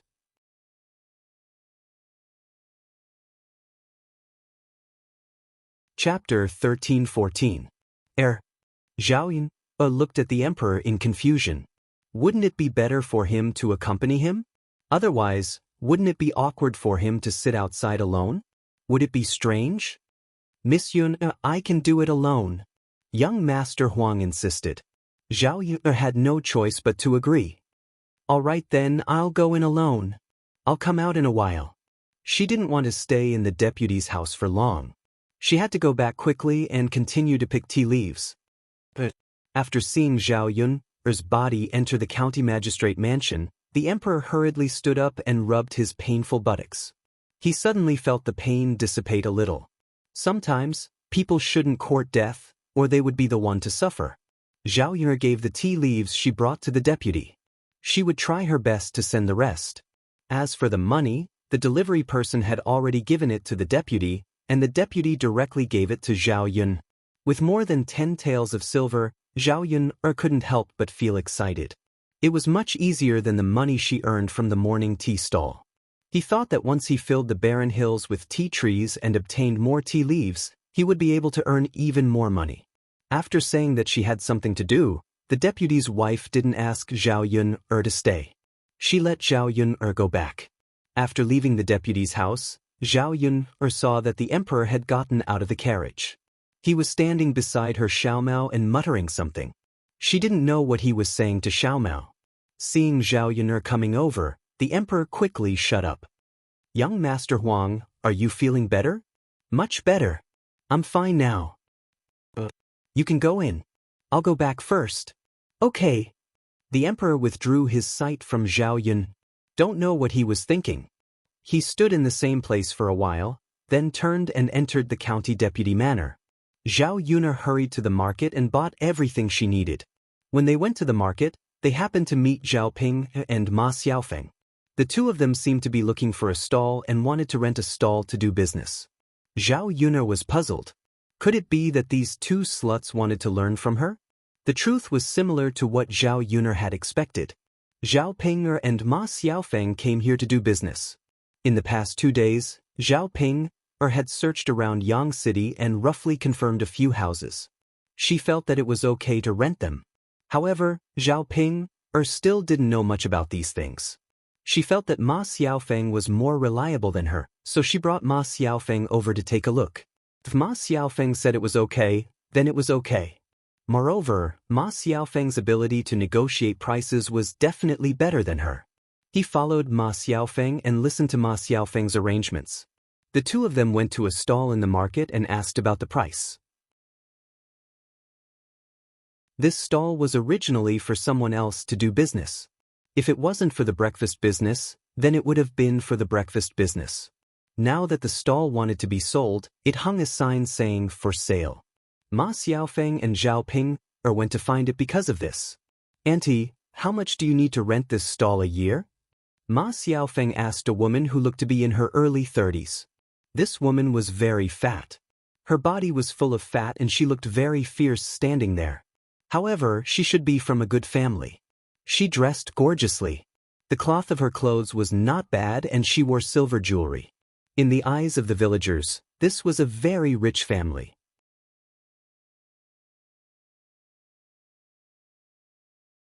Chapter 13-15. She replied to Ma Xiaofeng unhappily, Auntie, who are you calling? Where's Auntie? Are you blind?" She was only 27 or 28 years old and looked a little old. What she hated the most was hearing people call her Auntie. Ma Xiaofeng looked 16 or 17 years old, but she was only 10 years older than this girl. How could it be appropriate for her to start calling her Auntie? Ma Xiaofeng was momentarily stunned. She did not understand why the fat woman was angry. Ma Xiaofeng stuttered. When she met the fat woman's fierce eyes, she did not know what to say for a moment. "Little girl, next time look carefully. Don't just call everyone Auntie. It's more appropriate to call her big sister." Ma Xiaofeng rolled her eyes in her heart.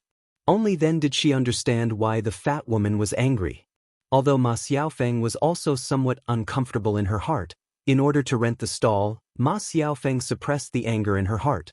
Instead, she smiled and said to the fat woman, Big sister, may I ask, how much does it cost to rent this stall a year? The fat woman's mood improved a little. She faintly replied to Ma Xiaofeng, the first year you take over the stall will be 8 taels of silver. After that it will be 1 tael of silver every year. But do you want to rent it? When Ma Xiaofeng heard the fat woman's price, she felt that it was a little expensive. However, this stall's market was not bad. There were many people coming and going, so it was convenient to buy things. If she could rent it, the business would not be too bad. Ma Xiaofeng haggled with the fat woman, Big sister, I want to rent this stall. But your stall seems to be a little expensive. Can you give us a cheaper price? The fat woman glared at Ma Xiaofeng. She seemed very unhappy. Then how cheap do you want it to be? You can go to other stalls and ask around. How many stalls are in a good market that is cheaper than mine? Ma Xiaofeng twitched the corner of her mouth and replied with a smile, Big sister? It's our first time doing business. It's not easy. Why don't you give us a friendship price and make it cheaper? Ma Xiaofeng's tone was completely negotiating. The fat woman replied in a bad mood, If you don't want to rent it, then don't rent it. Hurry and get lost. How can you do business if you don't have money? Ma Xiaofeng was stunned. She did not expect the fat woman to have such a bad temper. When Zhao Pinger heard this, she wasn't happy. She started arguing with the fat woman. How can there be people like you? Business talk, business talk, business talk. Why are you scolding people? The fat woman put her hands on her waist and started to argue with Zhao Pinger. Who is scolding? Did I say I wrong? You want to rent a stall when you don't have the money? I've already lowered the price to the lowest. You're shameless enough to want to lower the price. Zhao Pinger stared at the fat woman angrily. This woman was too arrogant. How can there be people like you? Aren't we negotiating the price in a friendly manner? I'm not forcing you to lower the price. You can just not rent it. Why are you scolding people? The fat woman sneered. I'm scolding people. So what? You are standing in front of my stall. I can scold you. Zhao Pinger wanted to rush up and slap the fat woman. However, the fat woman was tall and burly. Even Zhao Pinger could not beat her. If they really fought, she would be at a disadvantage. Forget it, Big Sister Pinger. Let's go to other stalls and ask. Ma Xiaofeng pulled Zhao Ping.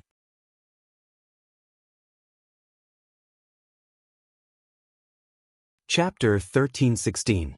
She nodded and said, Okay, Xiaofeng, let's rent from other stalls. There are so many stalls, it's not like she's the only one.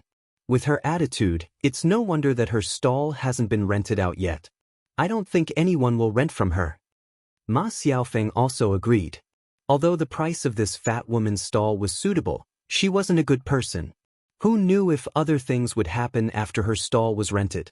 This kind of person was rare, so it was better to deal with them. The two of them then went to the other stalls to ask for more information.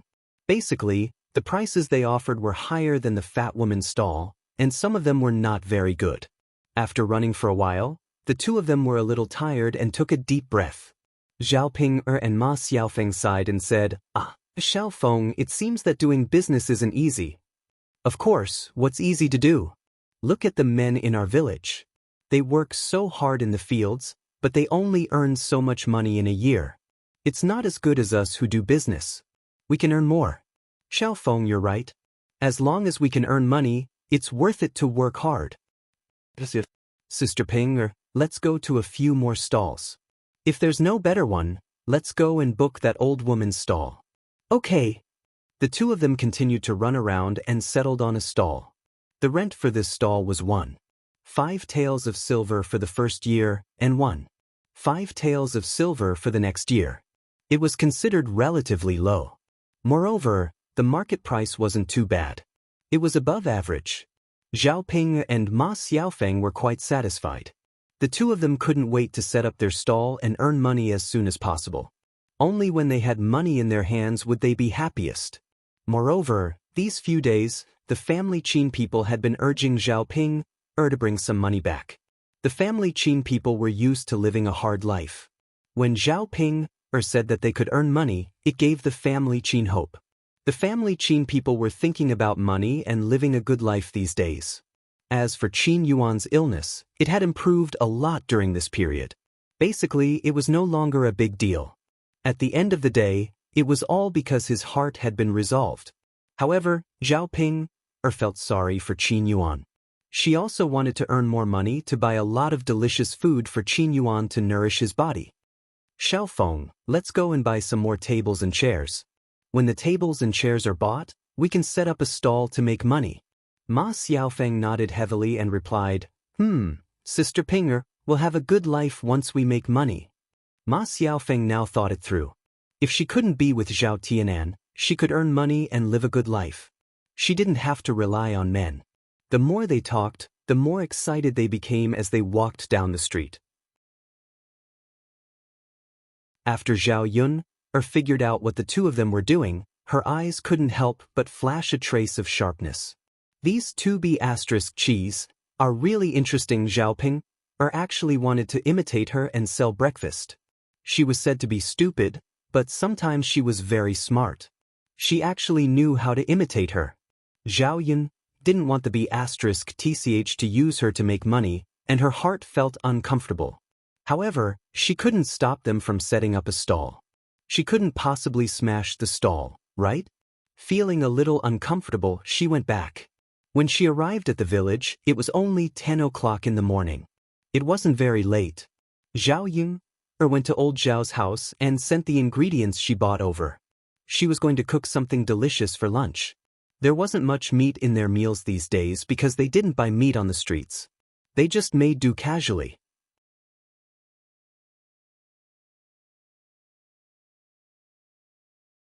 Chapter 13-17.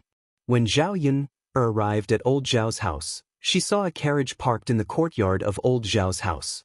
She thought that some important person had come, but she did not expect that it was Zhao Xinhui who had come back to visit her parents. Under normal circumstances in the countryside, a daughter would visit her parents on the second or third day. However, Zhao Xinhui did not know how many days had passed since she came back. Zhao Yun guessed that Zhao Xinhui was too lazy to come back. After all, life in the Meng residence was much more comfortable than in old Zhao's house. When Zhao Xinhui came back, she was wearing a purplish-red silk dress. She wore all kinds of jewelry on her neck, hands, and head. She looked like a nouveau riche. When Zhao Yun saw Zhao Xinhui's dressing, she could not help but want to complain. This Zhao Xinhui looked like a nouveau riche. People were like this. The more ordinary they were, the more they wanted to show off. Those real madams and misses did not need to dress like Zhao Xinhui. When Zhao Xinhui came back, she brought a lot of good things. Old Zhao's first branch and second branch could not help but go forward to curry favor with Zhao Xinhui, as if they wanted to get some benefits from her. You're finally back. Mother missed you so much. Hua Chunhua held Zhao Xinhui's hand and could not help but mutter. What are you thinking about, mother? I've only been away for a few days. Zhao Xinhui replied indifferently. Hua Chunhua nagged. You're a piece of flesh that fell off from mother. Mother missed you so much even if you were away for a few days. All right, mother, let's not talk about this anymore. There's no use in missing me. How are you doing after marrying young Master Meng? Hua Chunhua asked with concern. She was most worried about this matter. After all, as a mother, she missed her daughter dearly. She was afraid that her daughter would be wronged after getting married. Good, of course it's good. Mother, my husband's family is rich. He eats and drinks good food every day, wears beautiful clothes, and has beautiful jewelry. Mother, look at my appearance. How can ordinary people have it? If I knew that I could have such a good life after getting married, I would have wanted to get married earlier. Zhao Xinhui was not afraid of losing face and said directly. Hua Chunhua nodded in satisfaction. It's good that you're living well. Indeed, if you were to marry a country bumpkin, how could you have a good life? In the end, it's my Hui-er's good fortune. He has received the blessings of the heavens. Of course, I've always been a lucky person. Zhao Xinhui replied with a proud smile. By the way, young Master Meng, don't you have other wives and concubines at home? How does your wife treat you? After all, The older ones could not tolerate the younger ones. After Zhao Xinhui married into the family, who knew if the wife of the Meng family would make things difficult for Zhao Xinhui? Speaking of this, Zhao Xinhui snorted and said, "How could that old woman make things difficult for me? It's good enough that I didn't marry him." "Mother, don't worry. My husband dotes on me now. He doesn't even care about those old women. He's probably tired of playing with them. Perhaps after some time, my husband will divorce them and let me become the official wife." Hu Chunhua was immediately happy when she heard this. A wife and a concubine were very different. A wife of a rich family would be respected. The villagers did not say it openly, but secretly, they were talking about Zhao Xinhui as a concubine. Hu Chunhua directly thought that these people were jealous of her family and did not take it to heart.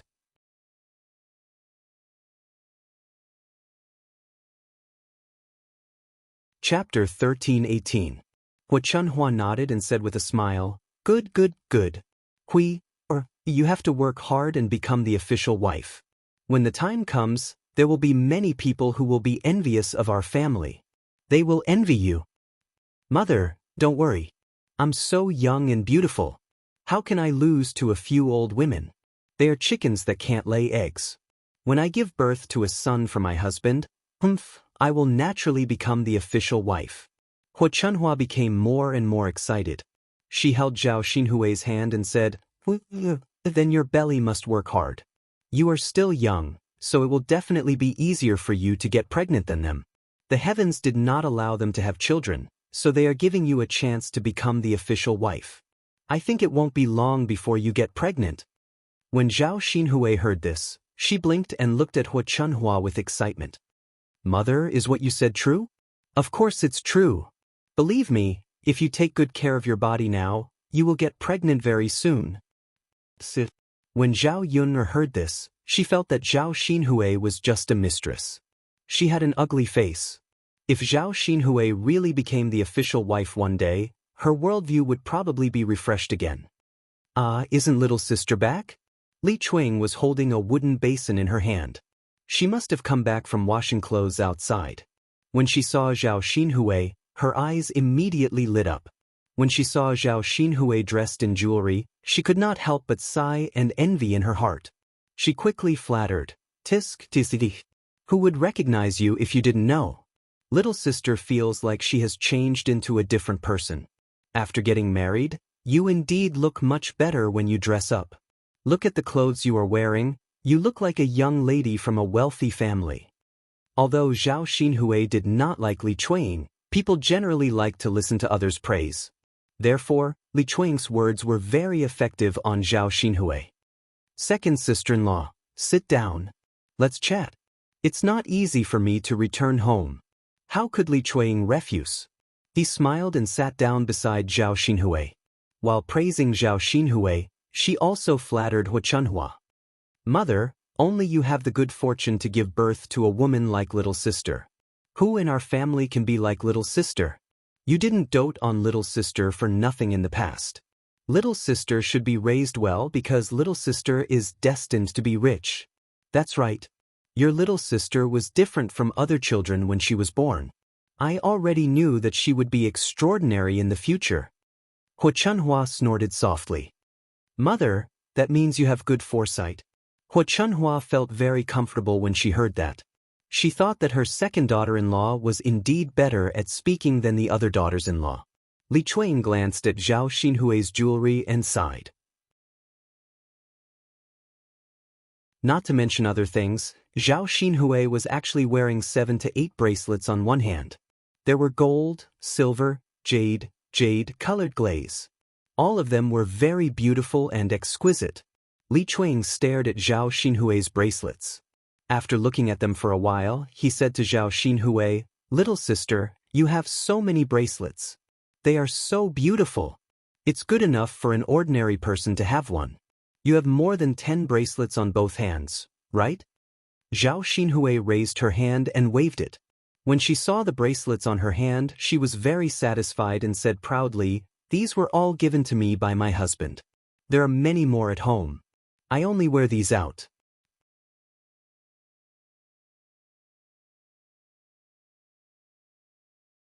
Chapter 1319.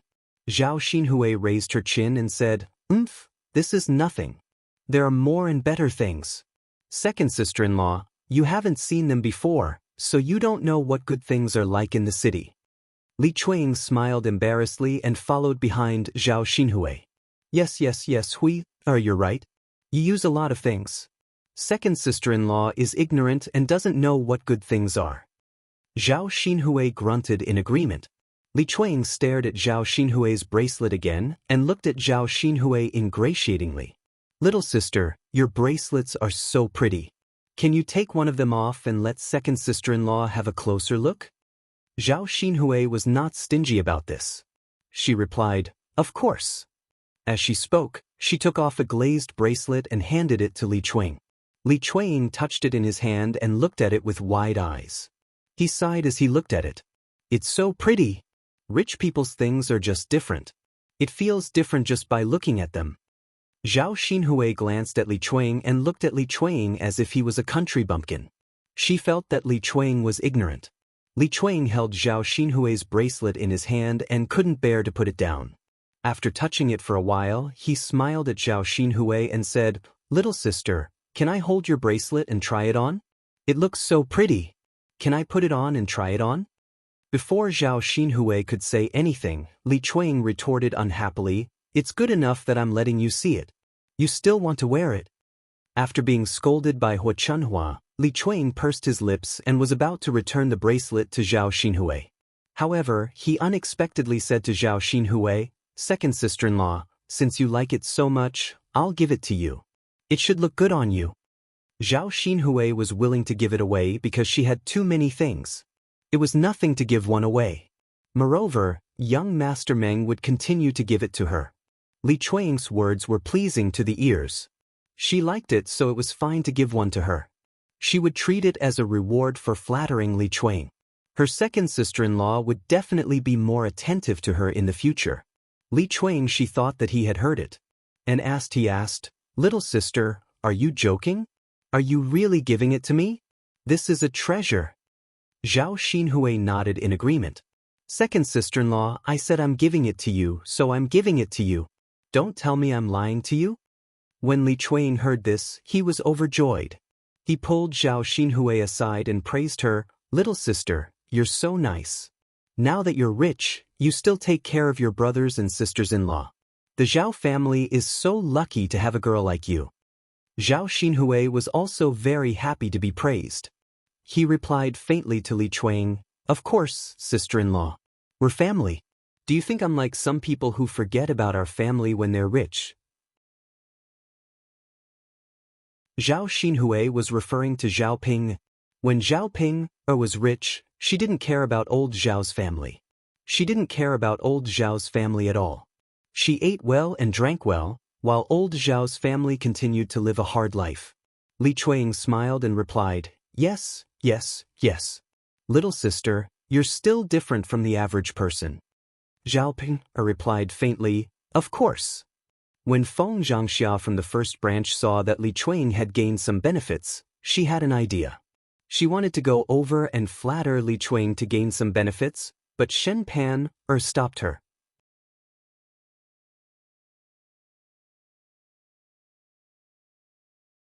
Chapter 1320. Feng Zhangxia looked at Shen Pan in confusion and asked, why? Mother, if she's trying to flatter you, you shouldn't follow her. If little aunt doesn't give you anything, won't you be embarrassed? I don't think that's good. Shen Pan frowned. In fact, what she couldn't stand the most was the greedy villagers who hoped to gain benefits from others. Zhao Xinhui gave her the feeling of a nouveau riche. She didn't like to see Zhao Xinhui acting all high and mighty and thinking that she was someone important. However, Feng Zhangxia didn't mind and replied, Pan, so what? I'm just saying a few words. If she doesn't give it to me, then forget it. If she does, then we'll benefit. I'm going. Seeing that she couldn't stop Feng Zhangxia, Shen Pan could only let her go. Feng Zhangxia also went to Zhao Xinhui and started to flatter her. Oh, little sister is back.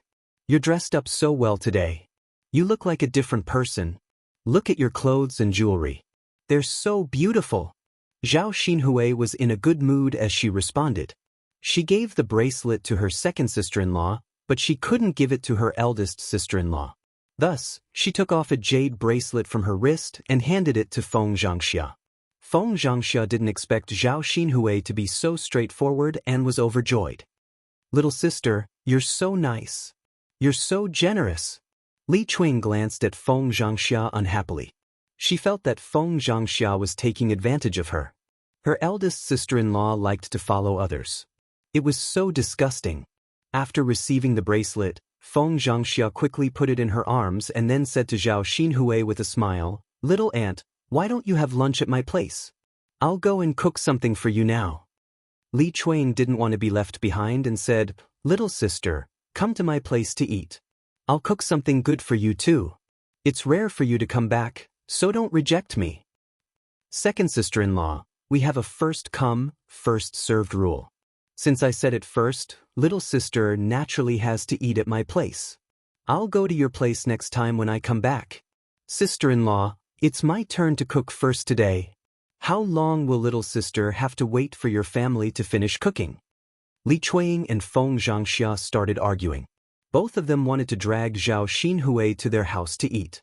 It wasn't that the two of them treated Zhao Xinhui very well, but they knew that whoever ate with Zhao Xinhui would definitely be closer to that person.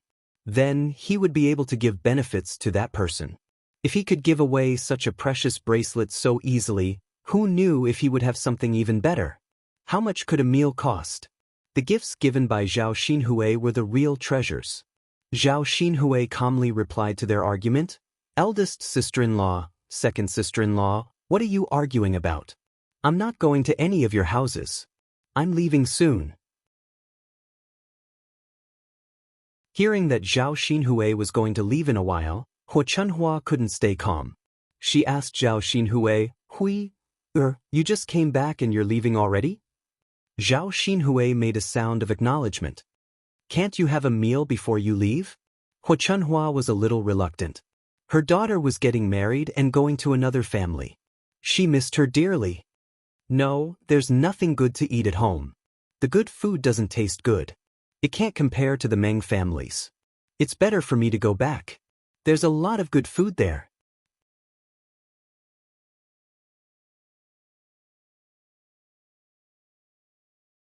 Chapter 1321. Zhao Pinger snorted, "Mother, how many years have you been looking at it? Haven't you seen enough? Most people would be sick of it." "Ah, you child, which mother would be sick of looking at their own child? You'll understand when you have your own child." Zhao Xinhui pursed her lips. He couldn't understand. Other people were other people. Anyway, she hadn't given birth to a child yet. Feng Zhangxia chimed in from the side, "That's right, little sister. Let's make do with lunch at home. It's so rare for you to come back. As sisters-in-law, we miss you so much." "I said I'm not eating, so I'm not eating. Why should I make do with good food when there's good food? I'll come back when I have time. It's not like I'm dead and can't see it anymore." Zhao Xinhui replied very willfully. Huo Chunhua really didn't know what to do with her daughter, so she could only let Zhao Xinhui do as she pleased. Seeing that Zhao Xinhui wanted to go back, Feng Zhangxia didn't urge her to stay. Instead, she happily held the jade bracelet Zhao Xinhui gave her and walked over to Shenpanner. She said to Shenpanner, "Look, Panner girl, your aunt really gave you a bracelet. Look, it's so pretty. It's even prettier than a gold bracelet." Shenpanner saw Feng Zhangxia's somewhat snobbish manner and felt a little unhappy. The corners of her mouth twitched and she agreed, "Yes, it's pretty. A jade bracelet isn't cheaper than a gold bracelet. It's a rare item." Feng Zhangxia was only a woman from the countryside, so she didn't recognize such expensive things. She only knew that Zhao Xinhui's bracelet definitely wouldn't be too shabby.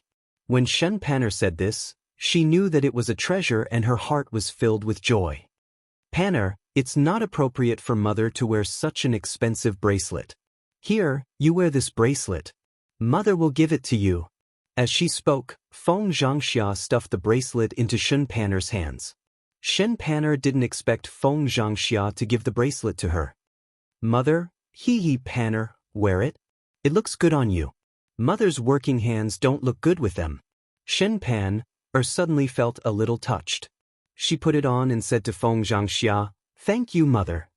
Feng Zhangxia smiled kindly. "What are you thanking me for? Your mother's daughter-in-law. It's normal for her to give you anything good. Mother only has 2 sons and no daughter. Don't I treat you like my own daughter?" Shen Pan nodded. She suddenly felt lucky that she had met such a good mother-in-law and not some evil mother-in-law. This was the good thing about marrying into a poor family. If she were to marry into a well-matched family, who knew if she would be targeted by her mother-in-law after going overboard? If her mother-in-law made things difficult for her, her life would not be easy. In the past few years, Feng Zhangxia had never given her a hard time. She was very good to her, and Shen Panner remembered this in her heart. "Mother, you're the best." "You child, why are you still talking about this? Go and rest in the house. Mother is going to wash Yang Yang's pants." Shen Pan responded, "Oh, mother, go ahead." After Zhao Yun finished joining in the fun, she left the things she bought in Sun City with third son's wife. Zhao Yun thought that Liang Jinxiao didn't understand the situation, so she asked Liang Jinxiao, "Mother, I ran into Sister Ping in Sun City today. Guess what Sister Ping wanted to do?" "What did you want to do with Sister Ping?"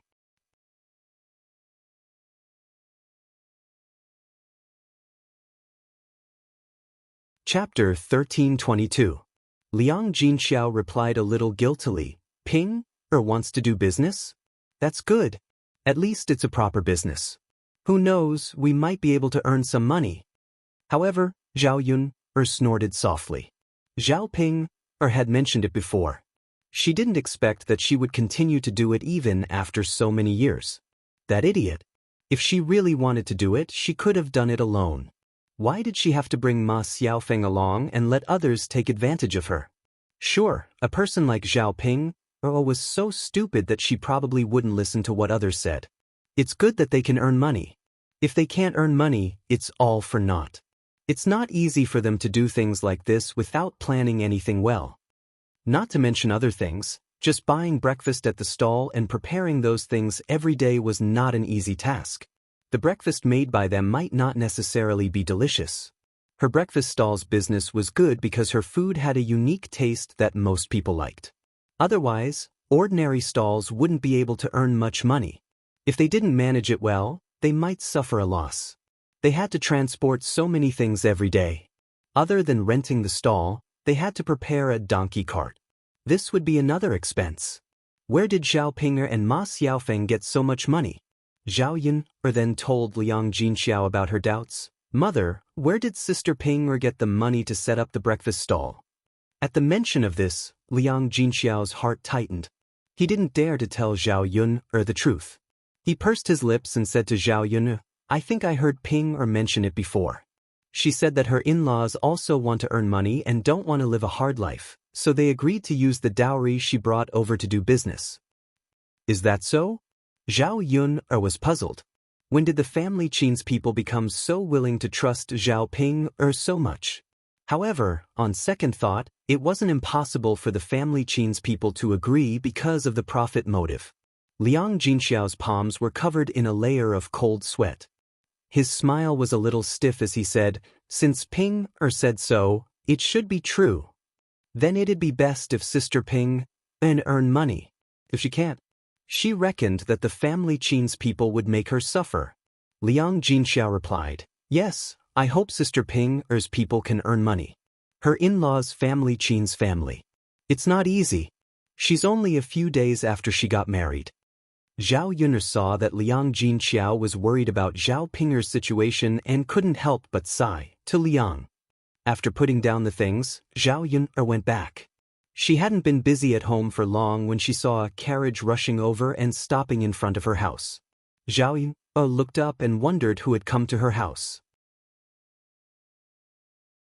After looking, she saw a woman in red walking down from the carriage.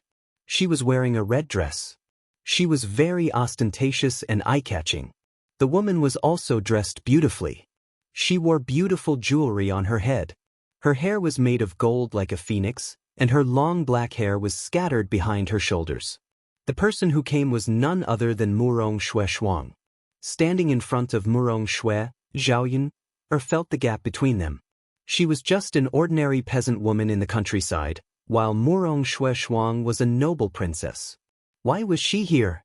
Zhao Yun couldn't figure it out. Murong Shui Shuang also saw Zhao Yun. She walked straight towards Zhao Yun.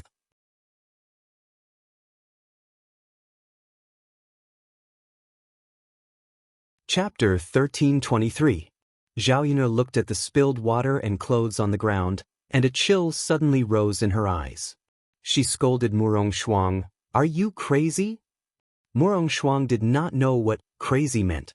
She just saw that Zhao Yun's attitude was a little bad, so she scolded Zhao Yun coldly, "Who told you to seduce people? Where's my cousin?"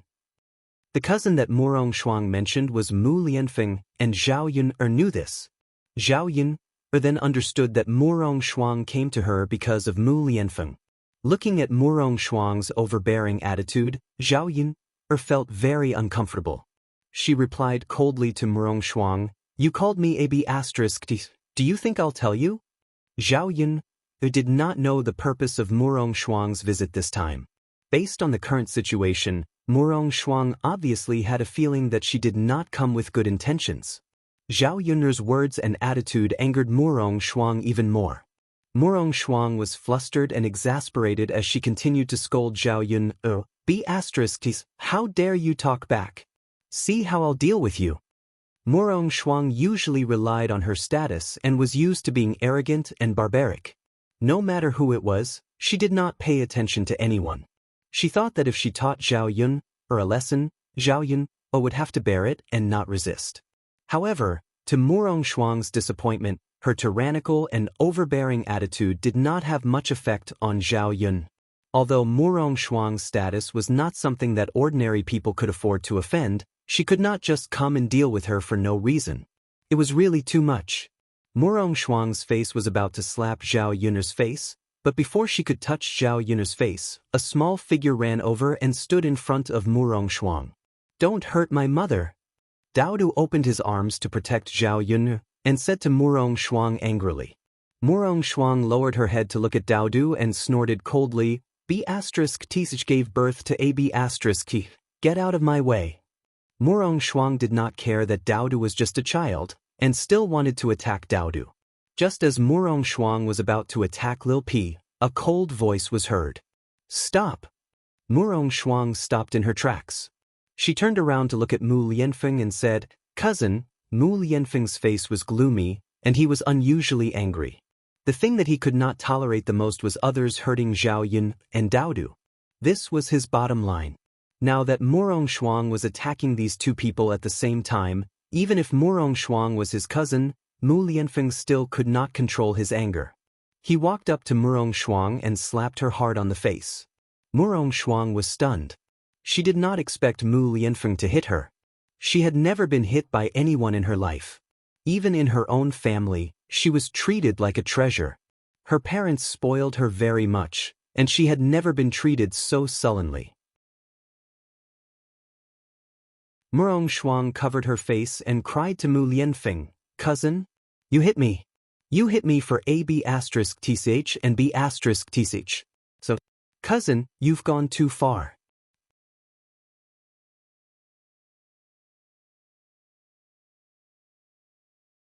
Chapter 1324. Murong Shuang was frightened by Mu Lianfeng's fierce eyes and cold voice. She was wondering why Mu Lianfeng was so repulsed by her. Even though they were married, he still hid outside and refused to see her.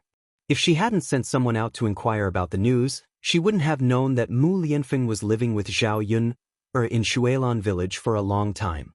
Thinking of this, Murong Shuang couldn't suppress the jealousy in her heart. If Mu Lianfeng treated others like this, it would be fine.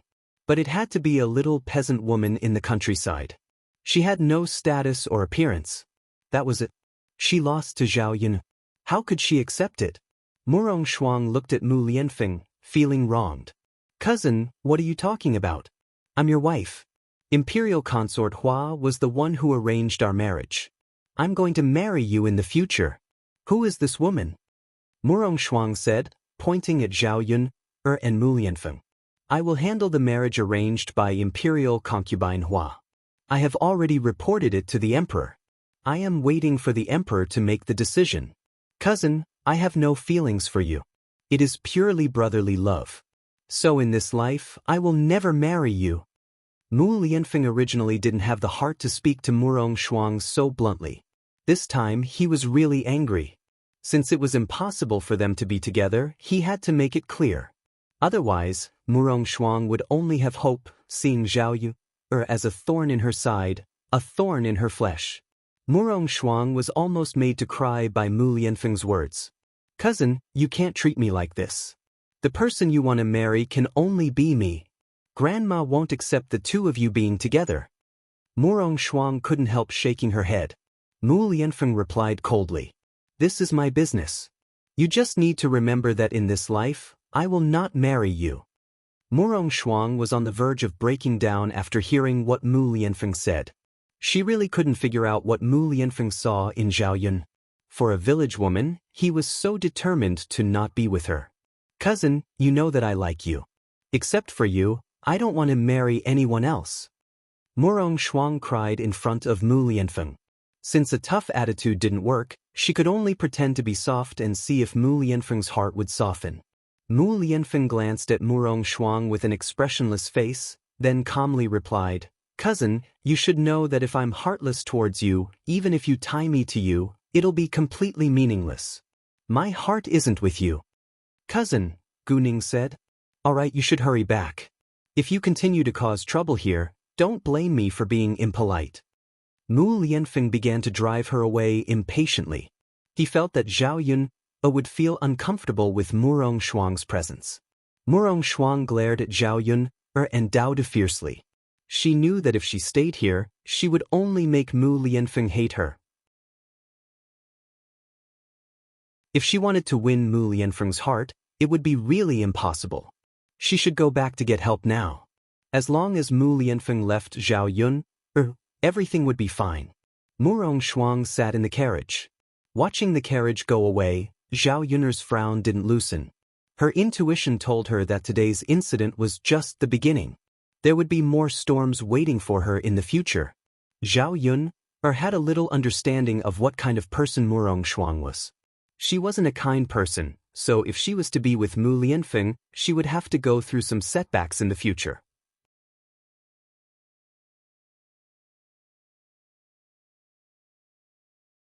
Chapter 1325. Daddy. Dao Du hugged Zhao Yun and called out softly. He was a little scared by Murong Shuang, so he hugged Mu Lianfeng's thigh. Mu Lianfeng patted Dao Du's head and said to Dao Du, What's wrong, Dao Du? Daddy, that person was so fierce. He wanted to hit Dao Du and Mother. Luckily, Daddy is back. Mu Lianfeng's heart ached for Dao Du, and he said softly to Dao Du, Don't worry, Daddy is here. No one can bully your mother and Dao Du. Dao Du nodded heavily. You know. Mu Lianfeng glanced at Zhao Yun, then walked to Zhao Yun and called out to her softly. He looked at Zhao Yun with pity in his eyes. I'm sorry for what happened today. Zhao Yun twitched the corner of her mouth and replied, It's nothing. Zhao Yun felt that although what happened today was a little bad, Mu Lianfeng didn't feel too guilty. Mu Lianfeng, I'm fine. As long as our hearts are together, nothing can stop us. Mu Lianfeng was touched. Seeing that Zhao Yun was about to clean up the clothes on the floor, Mu Lianfeng hurriedly bent down and said to Zhao Yun, Yun, let me do it. You and Dao to go and rest. It's okay, I'll do it. What did it look like for a man to wash clothes? It would be fine if he did it at home, but there wasn't much water left in the water tank at home, so he had to go to the river to do it. If the villagers saw Mu Lianfeng carrying a wooden basin to wash clothes, who knew what kind of gossip there would be? Yun, it's fine. Let me do it. I can do it. Zhao Yun saw that Mu Lianfeng had misunderstood. She didn't think that Mu Lianfeng couldn't do it, but she was afraid of others. If she could avoid those gossips, she would try her best to avoid them. After all, those hot topics were really unpleasant. Mu Lianfeng, you're tired too. Let me do it. If you rest, go and talk to Dao Du. Daodu pulled Mu Lianfeng's hand and said, "Daddy, you haven't taught Daodu how to read for a few days. Can you teach Daodu?" Mu Lianfeng had been busy these days. When he saw Daodu's expectant eyes, Mu Lianfeng replied, "Okay, Daddy will teach you." But Daodu's little face showed a satisfied expression. Looking at the sweet and loving father and son together, Zhao Yuna hoped that the days in her heart could continue like this in the future. Zhao Yuna saw Mu Lianfeng and Daodu enter the house, so she packed up her clothes and walked to the river. When she came to the river, there were only a few women washing things. Zhao Yuna found an empty slate and went to wash it. At this time, she saw a woman walking towards the river. She was wearing a beautiful set of clothes. It was beautiful, but the color was slightly brighter. It looked better than the coarse clothes that the villagers wore. This set of clothes only cost a few hundred copper coins. It wasn't much for Zhao Yuner's current financial situation, but it was still relatively precious to the villagers. Zhao Yuner narrowed her eyes and looked at the person who came. It was actually Qian Chuanxiu. It was the first time she saw Qian Chuanxiu dressed so seductively.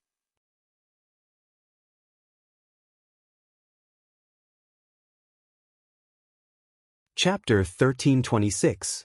Yes, it's so beautiful. I don't think many people in our village can afford it. Qian Xiaoxue, where did you buy it? Qian Xiaoxue, you're so beautiful. You look even more beautiful in this new dress. You look like a big girl. There are few people in the village who wear better clothes than you. The women spoke one after another. Although their words were pleasant to hear, many of their eyes were filled with jealousy. Qian Chuanxiu lowered her head to look at the dress she was wearing. She was also very satisfied. For decades, she had been wearing clothes made of coarse cloth. Before she got married, her family was poor, so she naturally didn't have the opportunity to wear good clothes. After she got married, she finally lived a slightly better life. Unfortunately, her husband was disappointing and died within a few years. It wasn't easy for her to take care of 2 children. After so many years, she didn't have the money to buy clothes for herself at all. It wasn't until today that she finally had a beautiful new dress. Speaking of this dress, of course, she didn't buy it herself. She didn't have the money at all. The money she spent on this dress was given by Zhao Wenxue. In order to make her happy, Zhao Wenxue gave her a lot of money to buy clothes for her. She didn't go to Yang City herself, so she gave the money to Ma Xiaofeng. Her daughter had good taste, so she asked her to wear a casual dress with her. Unexpectedly, she was very satisfied with the dress Ma Xiaofeng brought back. After she tried it on, she was reluctant to take it off. Now that she was wearing it outside, she wanted to let the other people in the village see how beautiful she looked when she dressed up properly. After all, most of the women in the village were just ordinary, and she was very beautiful. Qian Chuanxiu felt proud to avoid the envious looks of the villagers. "Do I look good?" Qian Chuanxiu asked with a smile. "Of course." "Exactly, Qian Xiaoxue, did someone give you this dress?" Qian Chuanxiu smiled. "Who gave it to me? Of course I bought it myself." "Qian Xiaoxue, did your family make money recently?" A woman in the village asked curiously. "That's right, Mrs. Qian. These clothes don't look cheap." Facing the questioning of the villagers, Qian Chuanxiu felt a little guilty. She twitched her mouth and said embarrassedly, Clothes are only a few hundred copper coins.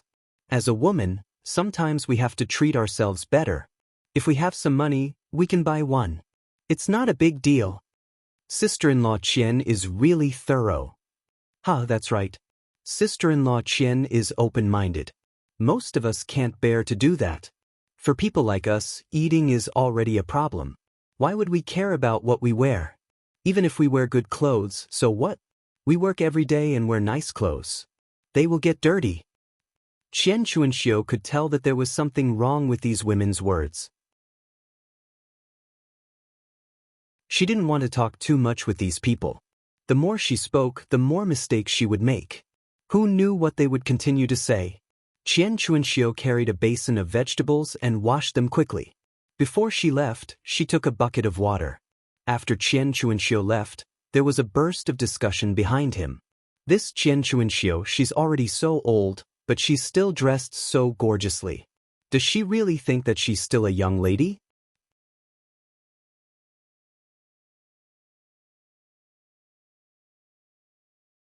Chapter 1327.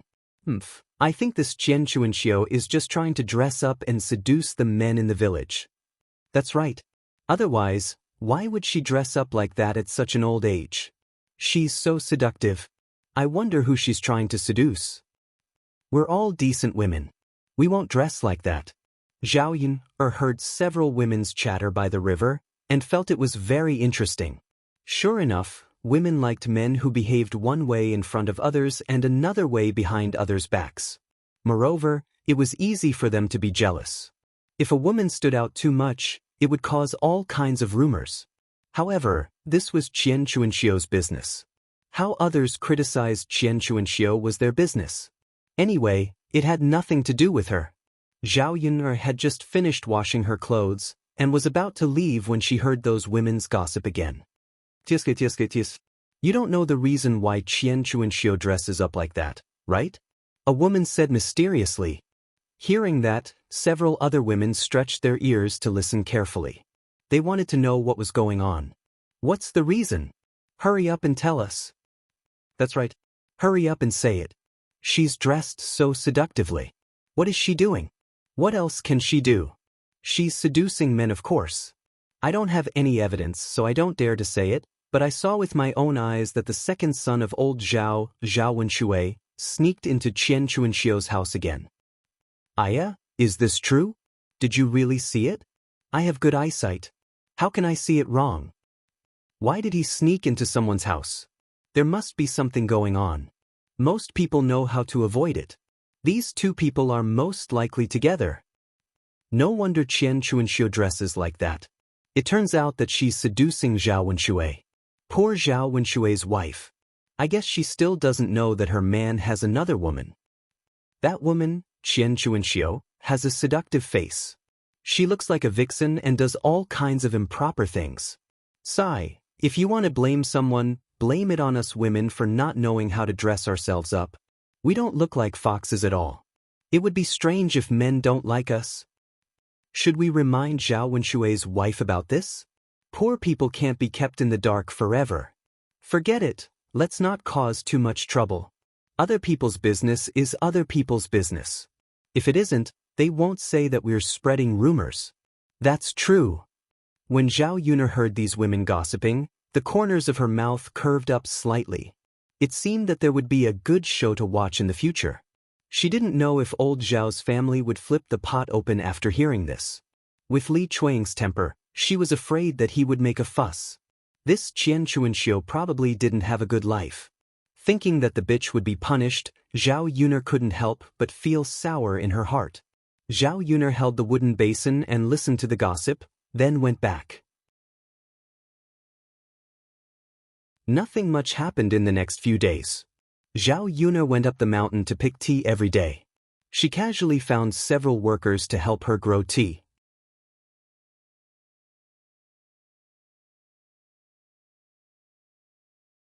Chapter 1328. If she planted them now and took good care of them, they would be able to pick tea leaves next year. After 2 or 3 years, the tea trees would be able to grow. At that time, she wouldn't have to go up the mountain to pick tea leaves every day. She would be able to pick more tea leaves on the barren mountain. However, Zhao Yun naturally couldn't handle such a large mountain alone. Currently, she had hired a few men in the village to help her. When Zhu Er was done, Zhao Yun wanted to let him take care of these tea trees and pay him a salary. This would also give Mu Lan's family an additional income. It was better than giving it to others and letting others earn the money. In the beginning, the saplings had to be watered and so on. After a few years, she wouldn't have to be so meticulous. Thinking about how she wouldn't have to work hard to hire people to pick tea leaves in the future and could just sit at home and count the money, Zhao Yun felt a burst of comfort in her heart. Mu Lianfeng seemed to be more idle these 2 days. He accompanied Daodu at home all day long and taught Daodu how to read and read. On this day, when Zhao Yun was preparing lunch at home, she saw Zhao Ping running over. Yunke. Sister Yunke. Hearing Zhao Ping's words, Zhao Yun subconsciously frowned. Why did Zhao Ping come over to her place? Listening to Zhao Ping's tone, it sounded like she was trying to curry favor with her. It probably wasn't anything good. Zhao Yun put down the spatula in her hand and walked over to Zhao Ping. She asked Zhao Ping, Sister Ping, why are you looking for me? Zhao Ping twitched the corner of her mouth and smiled at Zhao Yun. Sister Yun, I have something to discuss with you. Zhao Yun faintly raised her eyebrows and asked, what do you want to discuss with me? Tell me. Little Sister Yun, I see that you haven't been setting up a stall these days, so your little Mao naturally won't be of any use. How about this? Can you sell your little Mao to me at a cheaper price? Otherwise, wouldn't it be a waste to leave it at home? Zhao Yun was slightly stunned. She was wondering why Zhao Ping had come over. It turned out that she had designs on her family's Xiao Mao. When Xiao Mao heard that Zhao Ping wanted to buy it, it was very angry. It shouted angrily at Zhao Ping. Zhao Yun turned around and glanced at Xiao Mao. This little fellow was too intelligent. It was most likely unwilling to be bought. When Zhao Yun looked at it, little Mao's eyes softened. It looked at Zhao Yun with pleading eyes, as if it was afraid that Zhao Yun would really abandon it. How could she sell it? Even if you raised an animal for a long time, you would develop feelings for it. Moreover, Xiao Mao was different from other animals. Zhao Yun faintly replied Zhao Ping, Big Sister Ping, who said that my family's Xiao Mao is useless now. It's very useful, so I'm not selling it. Zhao Ping was a little anxious. Little Sister Yun, what use can you be? You don't set up a stall now. You can take an ox cart wherever you go. Why do you have to raise a donkey? It's a troublesome thing to raise it at home. After listening to Zhao Ping's words, Zhao Yun couldn't help but snort coldly, Big Sister Ping, I'll have to trouble you to worry about it. But this is my business. I'll decide on my own. You don't have to worry about it. If you don't want to sell it, then don't sell it. I came over to buy it out of kindness. If you don't want to sell it, then keep it at home and eat it. Zhao Ping snorted coldly. After saying that, she turned around and left angrily.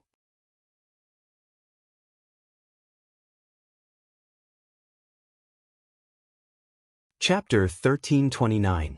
The reason why Zhao Ping came to Zhao Yun was that she wanted to buy a donkey from Zhao Yun at a discount. After all, she didn't have much money left. Once she bought the donkey, she could start preparing for the breakfast stall. Now that Zhao Yun refused to sell it to her, she could only buy it herself. As for buying a donkey, Zhao Ping thought that she couldn't go there alone. She needed to ask Ma Xiaofeng to go with her.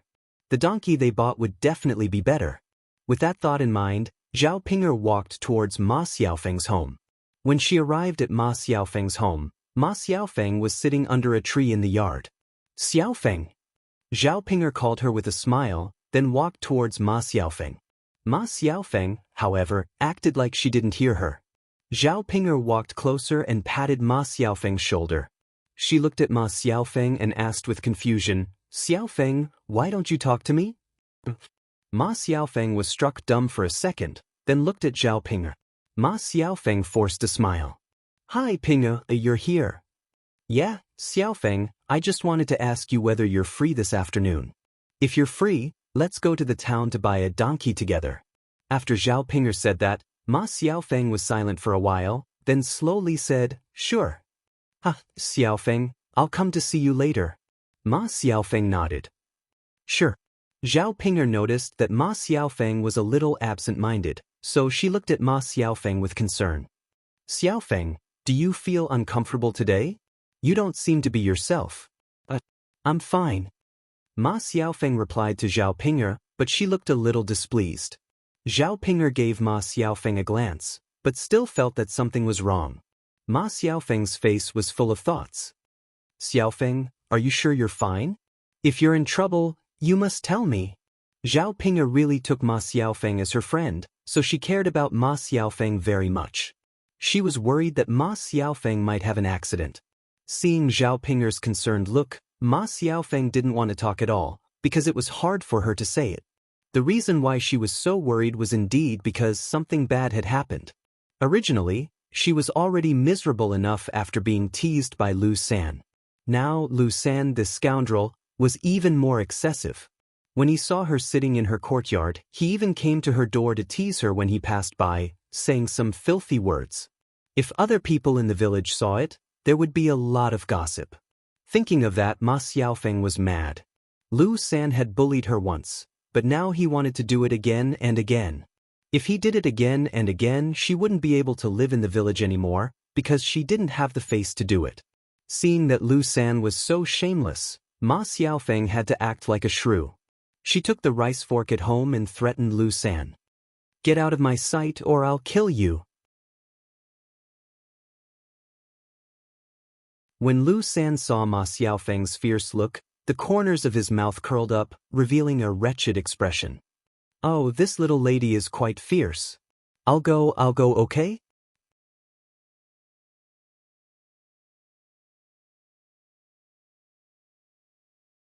Chapter 1330. This scoundrel Lu San, who knew if he would come to find trouble with him again. Anyway, she couldn't let others know that she had been raped by Lu San, or she wouldn't be able to get married in the future. Because of this matter, Ma Xiaofeng was worried for a long time and couldn't come back to her senses for a long time. When Zhao Ping talked to her, she didn't respond. "I'll be fine. Don't worry about me." "Great, as long as you're fine. Our breakfast stand is almost ready. You have to be well at this time so that we can live a good life. Got it? Ping, you can go back now. Call me later." "Sure." Zhao Ping nodded. In the afternoon, the two of them went to Yang City together to buy a donkey. They didn't have a car to go there. If they chartered an ox cart, it would cost dozens of copper coins. Neither of them was willing to pay, so they walked there. Since they were from the countryside, they usually walked a lot. Shuilan village wasn't too far away from Sun City, so it wasn't too strenuous for them to walk there slowly. Most importantly, they could buy a donkey and take a donkey back when they came back. It was just a walk, so it wasn't a big deal. On the way, the afternoon sun was very hot, and the two of them were a little out of breath while walking. It was almost summer now, and the weather was getting hotter and hotter. After walking for a while, they were out of breath with sweat all over their foreheads. They had to walk and rest for a while. When it really came to summer, it would be very hot. "Xiaofeng, it's so hot." Zhao Ping covered her chest and said. Ma Xiaofeng nodded. "Yeah, we have no choice. It's almost summer." "Well, I'm afraid of summer the most. We have to take a shower every day. If we don't take a shower often, our bodies will rot easily." "What's wrong with that? Just wash it." "It's just that when it's summer, it's more troublesome for us to make breakfast. We have to sell or eat the things we make on the same day. Otherwise, the things will spoil easily," Ma Xiaofeng said to Zhao Pinger. After all, food in summer was easy to rot, and they couldn't sell the rotten food. Otherwise, the customers would definitely come to cause trouble. "Xiaofeng, I didn't think of it until you mentioned it. Now that you mention it, it's true. What should we do?" "It's fine. Maybe our business will be good, and we can sell everything. If it's not good, we can prepare less. We can't lose money anyway." "Xiaofeng, you're right. Hi, you're so smart." Ma Xiaofeng's mouth twitched. She felt that Zhao Pinger was no different from an idiot. So what? Didn't normal people understand this logic? After walking and stopping for a while, the two of them finally arrived at the donkey stall in Sun City. After asking about the price, they found that the donkeys were not cheap. Most of them cost more than 2 taels of silver, around 3 to 4 taels of silver. The smaller ones cost 2 taels of silver. Zhao Pinger was very reluctant. If she wanted to buy a bigger donkey, she didn't know how much money she would have to spend. Zhao Pinger didn't have much money on hand. She couldn't bear to spend so much money all of a sudden. After all, she didn't know if she would need money in the future. It was always good to save more money.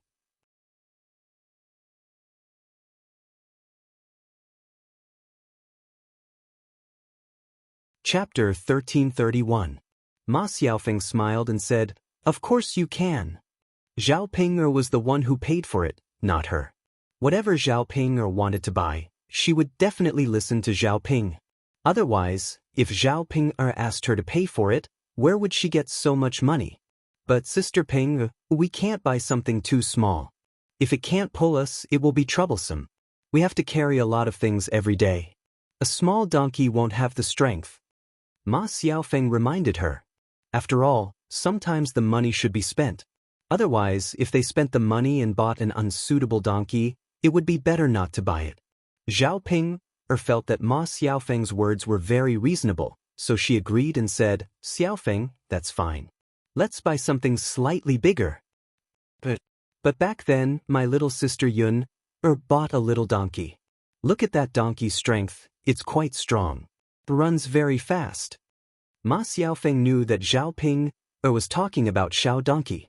She had also seen that small donkey. It was indeed very strong and was different from ordinary donkeys. Sister Ping, your sister Yun is picking up other people's leftovers. Even if we see a treasure, we may not be able to pick it up. When Ma Xiaofeng said that, Zhao Ping seemed a little discouraged. She sighed slightly and said to Ma Xiaofeng, then let's look again. What if we can also pick up a leftover one? Ma Xiaofeng had to let Zhao Ping go. Zhao Ping walked around and looked at the donkeys, hoping to find a good one. However, these donkeys looked similar in appearance. Zhao Ping didn't know much about donkeys, so she didn't know which one to buy. She asked the stall owner, Uncle, do you have a bigger and cheaper donkey here? A bigger and cheaper one? The old man thought for a while and finally pointed at a donkey tied under a tree. This donkey was separated from the other donkeys and was tied up alone. Zhao Ping and Ma Xiaofeng both took a look and saw that this donkey was relatively big. What do you think about that donkey? If you want to buy it, this donkey and a wooden cart will cost you 2 taels of silver. 2 taels of silver to buy a donkey and a wooden cart. Under normal circumstances, it would cost more than 2 taels of silver. The price that this person, it was considered low. Most importantly, this donkey looked quite big, so its strength was definitely not weak. Ma Xiaofeng felt that something couldn't be cheap for no reason. Such a big donkey was only sold for such a small amount of money. There must be something wrong with it. She asked the old man, Uncle, why is this thing so cheap? Is there something wrong with this donkey? When Ma Xiaofeng asked, the old man who was selling the donkeys suddenly became unhappy. He scolded Ma Xiaofeng, Little girl, what are you saying? Didn't you say that there is something wrong with my donkey? If others heard this, how can I continue to do business? Ma Xiaofeng quickly waved her hand and said, No, uncle. I didn't mean that.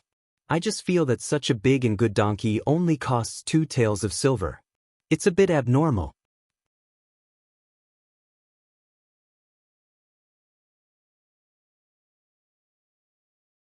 Chapter 1332. The old man's words embarrassed Ma Xiaofeng and Zhao Ping. The corners of Ma Xiaofeng's mouth twitched. She was too embarrassed to smile. Uncle, I don't mean that. I'm just curious. If your donkey is so big, why is it so cheap? The old man snorted. There must be a reason why it's so cheap. Otherwise, my donkey wouldn't be so cheap. Don't worry, my donkey is cheap not because there's something wrong with it. It's just a little stupid. Sometimes, it acts like a block of wood and can't be ordered to move. Hearing the uncle's explanation, Zhao Ping and Ma Xiaofeng finally understood. So it was like this. Hearing it, they didn't think much of it. Zhao Ping looked to Ma Xiaofeng and asked Ma Xiaofeng for her opinion. Xiaofeng, do you want to buy this donkey? It's a little stupid, but I don't think it's a big deal. Zhao Ping nodded. Sure, it's fine if it's a little stupid. Great, let's buy this one. It can save a lot of money. Otherwise, such a big donkey would cost at least 2 taels of silver in addition to the carriage. 2 taels of silver was enough for them to buy a lot of things. As long as it can run, it's fine. We just need to spend some time taming it. It's not a big deal. Sure. Zhao Ping made up her mind to buy this stupid donkey. Uncle, that's fine. Then I'll buy this donkey. However, if this donkey is sick or something, can you take responsibility? If I buy a sick donkey, then I'll be at a disadvantage. In order to prevent this donkey from having any problems, Zhao Ping thought it was better to make it clear before they bought it. Hearing that, the old man remained silent for a while, then said, If you have any problems with this donkey, you can come to me. However, if you don't want this donkey because it's too stupid, I won't agree, because I'll make it clear to you now. Sure, uncle. That's enough. Sure. Zhao Ping paid the money, and the old man brought the donkey over. He put a wooden carriage on the donkey and handed it to Zhao Ping. Come on, girl. This donkey is yours. It's easy to raise a donkey, and it doesn't eat any food. It's easy to raise it. Yes, uncle. Looking at her own donkey, Zhao Ping was a little excited. It was so big and it looked like it had a lot of strength. It might even be better than the donkey in Zhao Yun'er's house. Xiaofeng, come sit.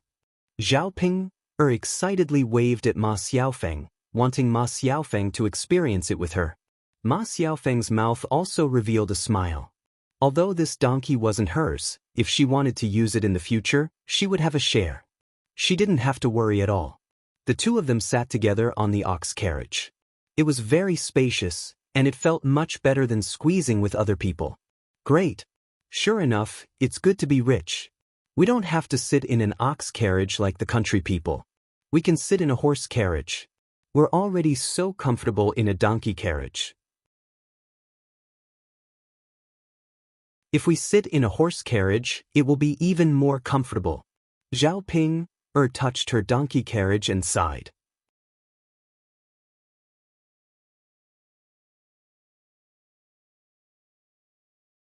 Chapter 1333. Ma Xiaofeng nodded and said, Sister Ping, of course. It's definitely more comfortable in the carriage. It's so soft inside. How can it not be comfortable? Sister Ping, when I go back, I'll make some mattresses and put them in the carriage. It'll be more comfortable for us to sit on. Zhao Ping replied happily, Okay, Xiaofeng. You're so nice. I don't know how to make these things. Ma Xiaofeng replied to Zhao Ping with a smile, It's my pleasure. Sister Ping, just leave it to me. The two of them went to the market excitedly and bought some things to go back. They were all the things they needed to prepare for breakfast tomorrow. When they thought that everything was ready and they could open for business, Zhao Ping and Ma Xiaofeng couldn't hold back their excitement. After all, if they opened for business, it meant that they could make money and have an income in the future. They didn't buy many things for the first time. They were afraid that they wouldn't be able to sell many things on the first opening.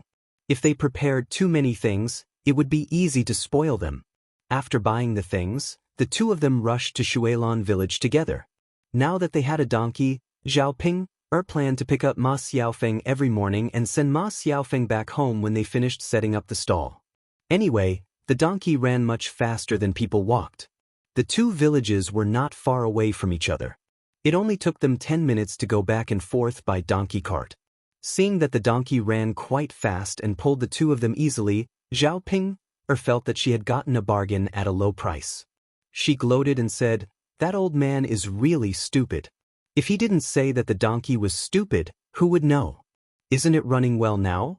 Hee, we saved a few taels of silver at once. Yeah, it's pretty good. Sister Ping, you can't say that the old man is stupid. He's actually quite kind. If it were an ordinary person, they definitely wouldn't tell others that there's something wrong with the donkey. Zhao Ping nodded heavily. Xiaofeng, you're the most reasonable one. You're much more reasonable than I am. Ma Xiaofeng's mouth twitched. If it weren't for the fact that she was relying on Zhao Ping, she really wouldn't have bothered with Zhao Ping. The donkey suddenly stopped as if it was running. Zhao Ping and Ma Xiaofeng suddenly frowned and asked, what's wrong? Why did you stop running? Ma Xiaofeng shook her head. I don't know. I was running fine. I didn't see anything happen. Zhao Ping was puzzled. The donkey definitely wouldn't stop running. There must be some reason. Hence, she hurriedly got down from the ox cart and walked around the donkey. She didn't find anything unusual. Zhao Ping scratched her head in confusion. She couldn't understand. Since there was nothing wrong, why did the donkey stop? Hey, donkey, hurry up and leave. We still have to go back. Zhao Ping chided. However, the donkey acted as if it didn't hear Zhao Ping's words. It simply ignored her and didn't move. Zhao Ping was instantly angered. This donkey was really disobedient. It acted as if it didn't hear what she said. "You damn donkey. Are you deaf? Didn't you hear what I said? Really? Hurry up and run. It's so uncomfortable to be under the hot sun." However, this time, Zhao Ping's donkey went overboard. It almost made Zhao Ping angry. The donkey's eyes slowly closed as if it was about to fall asleep. You're tuning in to the Passion Pages YouTube channel. We're so grateful for your support, and don't forget to subscribe to join us on this incredible journey through captivating stories. Your generosity through donations truly makes a world of difference, as it's the primary source of revenue that allows me to expand and enhance this channel for you. Thank you from the bottom of my heart for being a part of this adventure.